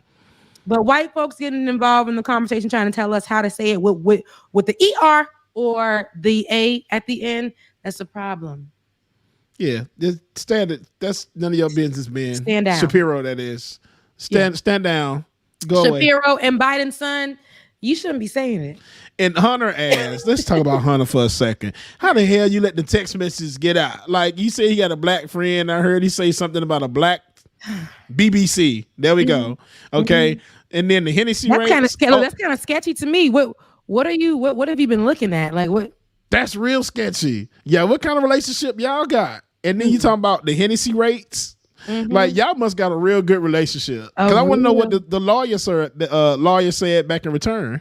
I want to know what he said. I want to know what he sent. I can reenact that conversation. Look, we are not going to. We are not going to. But it just goes to show y'all need to look. Hunter be in a lot of drama. He done dated his his sister-in-law. It's a lot with that whole situation. They just got to get it together. Biden family, too much drama of y'all's is coming out. Who are you guys working with? Who are your people? Like Park Cannon was just saying, you have to have your 5 spices. You need to get the book. They need to get the book. They need to get the book about how to run properly. They do, because they don't have the correct people around them. They need to get Park Cannon's book on how to run properly in office.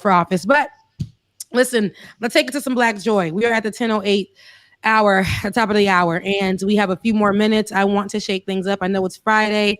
What do we have to drop in here, David? Surprise us. Yeah.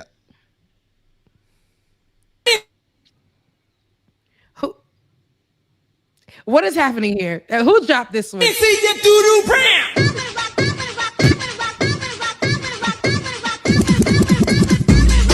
another one also dancing. If y'all got to take the floor.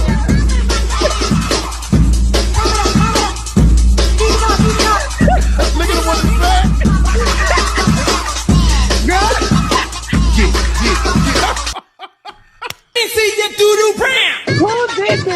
It's the one in the background. She's getting prepared. She's like, oh, grandma. Where am I? Hey, I cannot deal with y'all. Girl, if y'all not vibing like this on Friday, what are you really doing? If y'all not in the after party vibing like this when DJ X3C plays, what are you really doing? If my grandmother can move like that, RIP to my grandmother. Man. But listen, this, I think I will be that kind of older person, whether I'm in the church or whether I'm out at a party or whether when I'm with my kids at their party. Mom, you're embarrassing me. No, sweetie, the ancestors just told me to do what I need to do. Okay. The ancestors just told me to F it up just now. The ancestors told me to just eat. Okay, the ancestors told me, did you have Megan these before or after Megan? I had them before Megan because I'm from Florida, South Florida to be exact, where it was bopping. We ain't know about Megan these, sweetie. We was booty popping at the age of 2. Okay. Okay. So I gotta show the kids what's happening. It was the ancestors that whispered to me to fuck it up. Hey, say what it say? Hey, fuck it up, sis. Hey, you got exactly. When they looking back, they looking back at the ancestors because they heard it whisper. Look, sorry, Ben. Didn't mean to curse. Look, sorry, Ben. Didn't mean to curse. Swear jar. I'm putting 5 on it. But anywho, listen. Oh, man. Play us some more. I'm trying to get live on this Friday. Play us some more. Some more. What else we got? Is that your own hair? Yeah. It's beautiful. It's getting really long. I see that. Wow. Been letting it grow for years then? Since I was born, 1999. My parents never cut it. Never ever. Y'all, so for context, she's getting the vaccine, right? So she's getting the vaccine or shot, and then she says the person that's supplying is a white person, and white people don't really know about black hair, like they just don't. So she asked her, "Is that her real hair?" Now she has in what we call like knotless braids. It's basically when you start the braid without a knot, and she has it down to her waist, which is the way to rock the knotless braids, honey. But she has them down to her waist, and she's asking her, "Is that your real hair?" She's looking like, "Girl," right now. But Good she job, lies. David. She lies to her and says, "Yes, I've been growing this hair out since I was little. I never cut it." She says, "Wow, I can certainly tell." Lady, no, you can't, because it's not my real hair. Anyway, like y'all gotta stop. Like, is that your real hair? No, it's not my real hair. And we don't go to white folks asking, "Is that your real hair?" And y'all be having in clip-ins, y'all be having in extensions, y'all be having in the beat and press-ons. You think that we don't know? We do know. Y'all wear wigs too. Don't ask no black person if that's her real hair because it seems exotic to you because she's black and has long hair. When I clip out my hair is up to my chest. People get confused because I have a lot of hair. That's why my buns are so big, and sometimes they're at the top of the camera. And when I wear my hair out, they're confused. They're like, "Wow, is that your real hair?" Yeah, next time I'm gonna be like, "Yeah, this is my real hair. I paid for this wig. I paid for it." Shouts out to lovemehair.com, who has the best wigs in the world. And I paid for this wig. It is mine. It's mine. It's my real hair. At the top, I wear it out straight if I want to. And if I want to, I wear curly clip-ins, and those give the whole effect too. The only reason why she asked, and no offense to this white woman doing her job, but let's stop doing that. Another tidbit for y'all white folks, not only for you guys not to tell people what the word Nigger or A stands for or how to say it or what it applies to. Do not look at black folks with long hair and think that's exotic. Black folks have hair of all shapes, different textures and sizes. That's one of our powers. It's one of our beauties. If I go in the shower right now, hair gets super curly, and it's here it is, and I can pull it out just like this and confuse y'all people because they be like, "Why is her hair so long right now? How did that happen?" It's not exotic for a black person to have long hair. Okay, it's not African to see somebody with braids because she didn't have any dreads. Right. It's not the same thing. So please don't ask us anymore, "Is that our real hair?" Because what we're going to do all 2021 for the rest of our lives, Tell you it is. Right. It's my real Okay. hair. And when I tell y'all on that thread, it was some more like reactions from other people. Some more my comments. gosh. I need to see them. Do we have them up? So here we go. Oh, I thought this was the reaction. Oh no. Man. What that is? That's some mayonnaise? This first time getting his feet done. Oh. Really hot rock. Oh gosh. No, 748. With the vibrating chair. Yeah, Oh, that's dumb a good one. shit. Whoever did Yeah, it, you know, did them really fellas, nice. man. If you don't go get your feet done, man, I suggest y'all go get them done, man. Cause I'm for sure going bike. Yes. Yeah, man. Ooh, bitch, I'm finna go crip walk with some open toe sandals. I'm talking about keep it gangster, dog. Keep it gangster. Yeah. I don't know what they talking about, son. I'm outside. Look at my toes. Yes. Look at. So if you have not ever gotten a pedicure, because I took my ex to get a pedicure, and you know, he absolutely loved it. And then I seen him again right after the fact, and he was keeping it up, and I was so pissed. And I'm like, I done put you onto something, and look at you. You would have never had good toes if it wasn't for me. But you know, if you never experienced a pedicure, go experience a pedicure. Go to your local nail salon or whatever and experience a pedicure. Make sure that where you're going to sanitize, they have a bag in the tub. In the tub. They have stuff that they throw away right after you. Like, make sure. But enjoy a pedicure. Please go and get one. It will change your life. Put ear pods in your ears or some headphones in your ears and put on the little button and let it on your back. Right. Let it massage all that stress that you had from the corporate job, from a long day, from your kids yelling in your ear. And go get a massage. Yeah, Please, I got one on Memorial Day. Oh yeah. And I tell you, man, what these feet look so good. Yeah, look, I can't move this camera. Oh. I can't lift my leg up that high on the camera. No, and don't worry about it. But they're so pretty. I'm like, let me put some open toe shoes on. Yeah. No, that's me. When my toes are not together, sweetie, they are. And I'm a former dancer, so feet used to be like, you know, I'm throwing up all kinds of signs. But once I got my babies done, you know, they were good. So my feet went through a lot in life. They went through a lot in life, but they're beautiful when they get done. But they have scars to tell you where they've been, the stories that they've gone through. They do. They a little rough right now, but you know. But I'm headed over on Saturday to definitely get these feet done. I'm excited about that.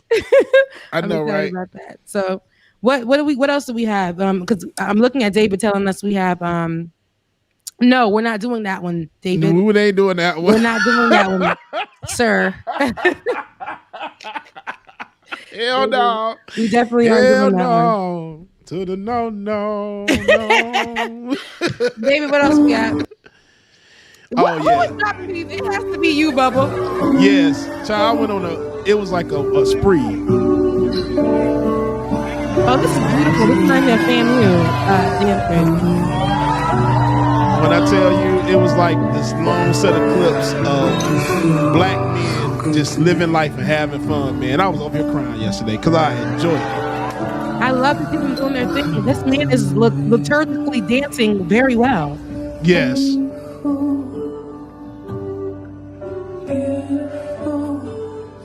Listen, he did that pirouette. Come on, leg extension. Hold it. Oh, this is beautiful. Alvin Ailey, who?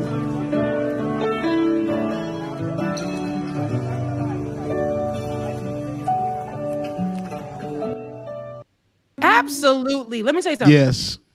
Here is the thing, right? He reminds me of my dance teacher who actually used to dance with Alvin Ailey. Shout out to Orchesis Contemporary Dance Theater, FAMU.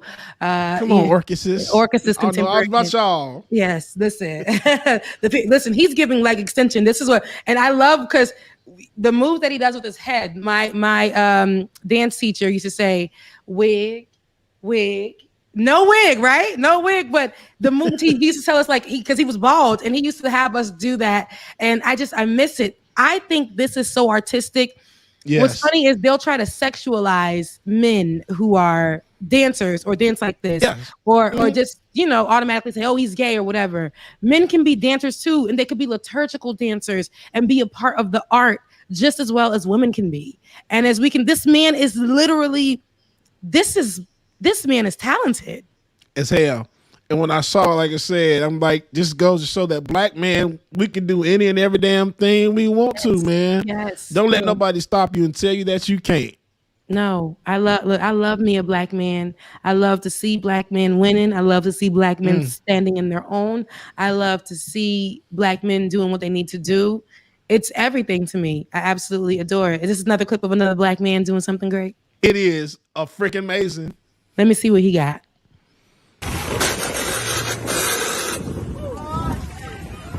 Absolutely.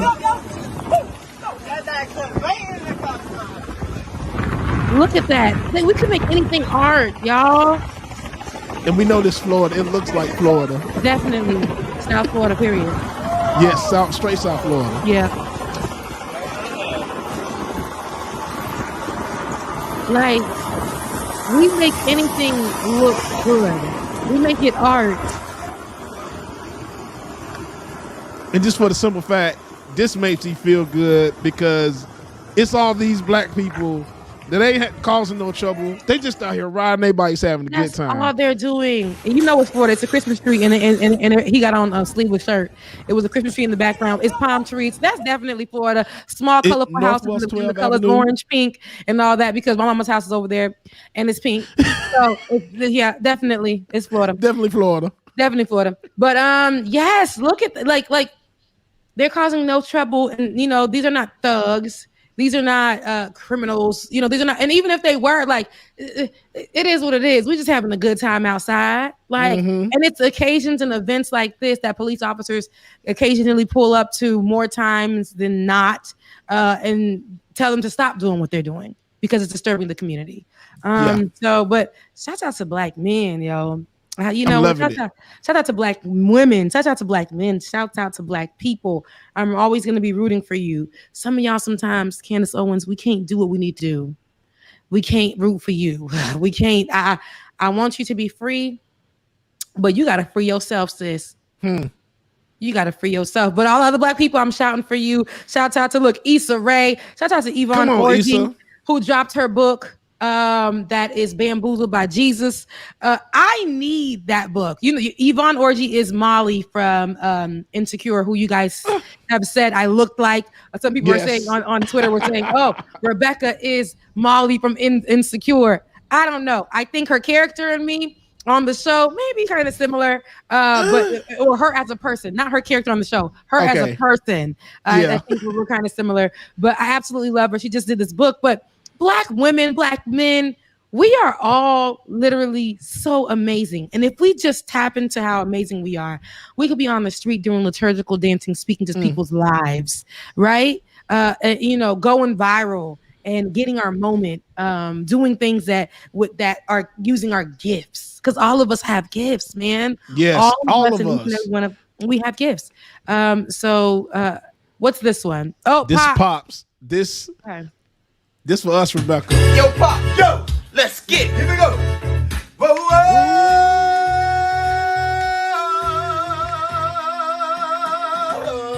Damn.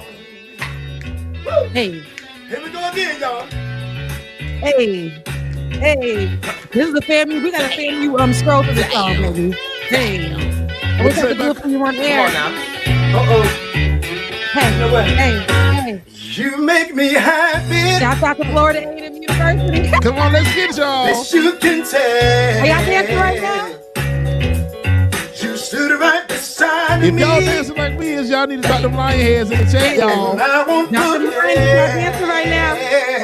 Hey. I really love you. You should know. Oh, I'm gonna make sure I'm right. Listen. Here we go. Whoa, whoa. Hey, we're gonna run it back real quick. I want everybody right now. It's Friday. Wherever you are in the house, I need y'all to be dancing right now. Pops is gonna sing for us, and I need you guys to get ready. Two-step with it. Are you about to get that, Bubba? Let's get. Here we go. You ready? Whoa, whoa. Oh, he started over. But I'm ready. Let's go. Let's go. Hey. Woo. Here we go again, y'all. Y'all know that two-step from the barbecue. Y'all ready? Damn. Come on now. Okay. Hey. You make me happy. Hey. This you can tell. The left side to everything. Stood right beside of me. And I won't forget that I really love you. You should know. Oh, I'm gonna make you somebody. Hey, before I let go. Look, set out somewhere. We done came. Exercise. I hope y'all was dancing just now. For our listening audience, I hope that you guys got up and enjoyed that moment and were dancing just now. No, Bubba ain't gonna hurt his hips. He got new hips. It ain't. He got hip replacements. I got a reminder. Bubba got new hips. Okay, stop playing with him. Put some respect on his hips. Stop playing with me in the comments. Ooh, y'all. Tell him about the bro. I need to stop smoking. It was a good Friday. Look, that was the exercise just now. It was. So that was an exercise just now. Look, and then Mama was dancing today. We had her dancing today. We had Pop. I hope that you guys were up and enjoying yourself and dancing. Listen, shout out to everyone who has been rocking with us this week. Yes. I hope that, with Ben's absence, you guys were still rolling with us. I know a lot of you guys were introduced to us through Ben. For those who know for this platform, a lot of you guys knew me already for the former content, but I'm happy to see that you guys are seeing us grow. And another push, I'm going to keep pushing this, guys, because the more that you guys support us, the more it allows us to be here with you, give you guys a good time, give you guys a show, and also be free so that we can invest more of our time in refining, like it or not, making it better for you guys each and every day, and getting you guys the representatives and getting you guys the experts on situations and the stories, and particularly Black experts on these stories, to make sure that you guys know that these Black people exist, and to give them more of a platform and amplify their voices right here on Like It or Not. So in order for us to do this, we need your help. So head over to patreon.com/like it or not and become a Patreon today. Please do. Please do. Please do. Please do. We are so ready to be free. We're so ready to continue to give us our time and give you guys our stories, bring you the stories, and just have a really good time with you guys every month. We are what some people are calling us like the political breakfast club, right? We give you politics, but we give you culture, right? And we give you reality, and we give you our hearts. So I love you guys, Mina. It's 10:27. I think I want to give you some time to just take it out with the crew and play some good old music. Bubba, you ready for it? We can do that. We can give y'all a little bit this morning, y'all. Rebecca, love you, mean it. Thank you, sister. And everybody, if you're already a patron as well, too, bring your friends. Tell your friends about it. Let's get your friends in here as well, too, and let them know what's going on. We love y'all. We mean it's all. Gonna give y'all a few minutes this morning.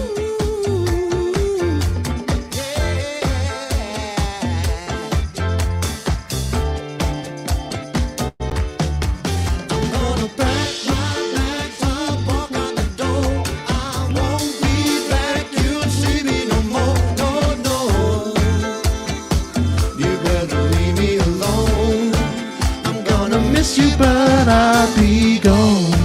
For me there ain't no other. But you just couldn't. Shout out to everybody, man. We love y'all too, man. Thank y'all so much for everything, all the support, man. We couldn't do none of this without y'all. We appreciate it. Hey, and shout out to David. I can't let my set in or go on without thanking David for everything that he's done all week. David, you are the goddamn man, bro. Appreciate you so much, David. Thank you, sir. And like, this man got the clip playing in the background, like playing the music. This is amazing. Thank you, David.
Mama is jamming to the song. What I've got surely makes the world go round. 'Cause I got something. All right, y'all. This is gonna do it for your boy DJ Bubba, y'all. DJ Bubba, DJ exclusive. DJ Bubba is my former name from college. Anyway, y'all, we thank y'all again so much for everything that y'all do. Shout out to everybody. Ben, we love you, brother David. Appreciate you. Rebecca, shout out to you, sister. We held it down in Georgia Fort. You did the damn thing this week too, man. Love you all. We will see y'all on Monday, bright and early 8 o'clock with On the Clock with Georgia Fort. Then following, like it or not, with Ben, Rebecca, and my stuff, y'all. It's going down. We will see y'all on Monday. Yeah.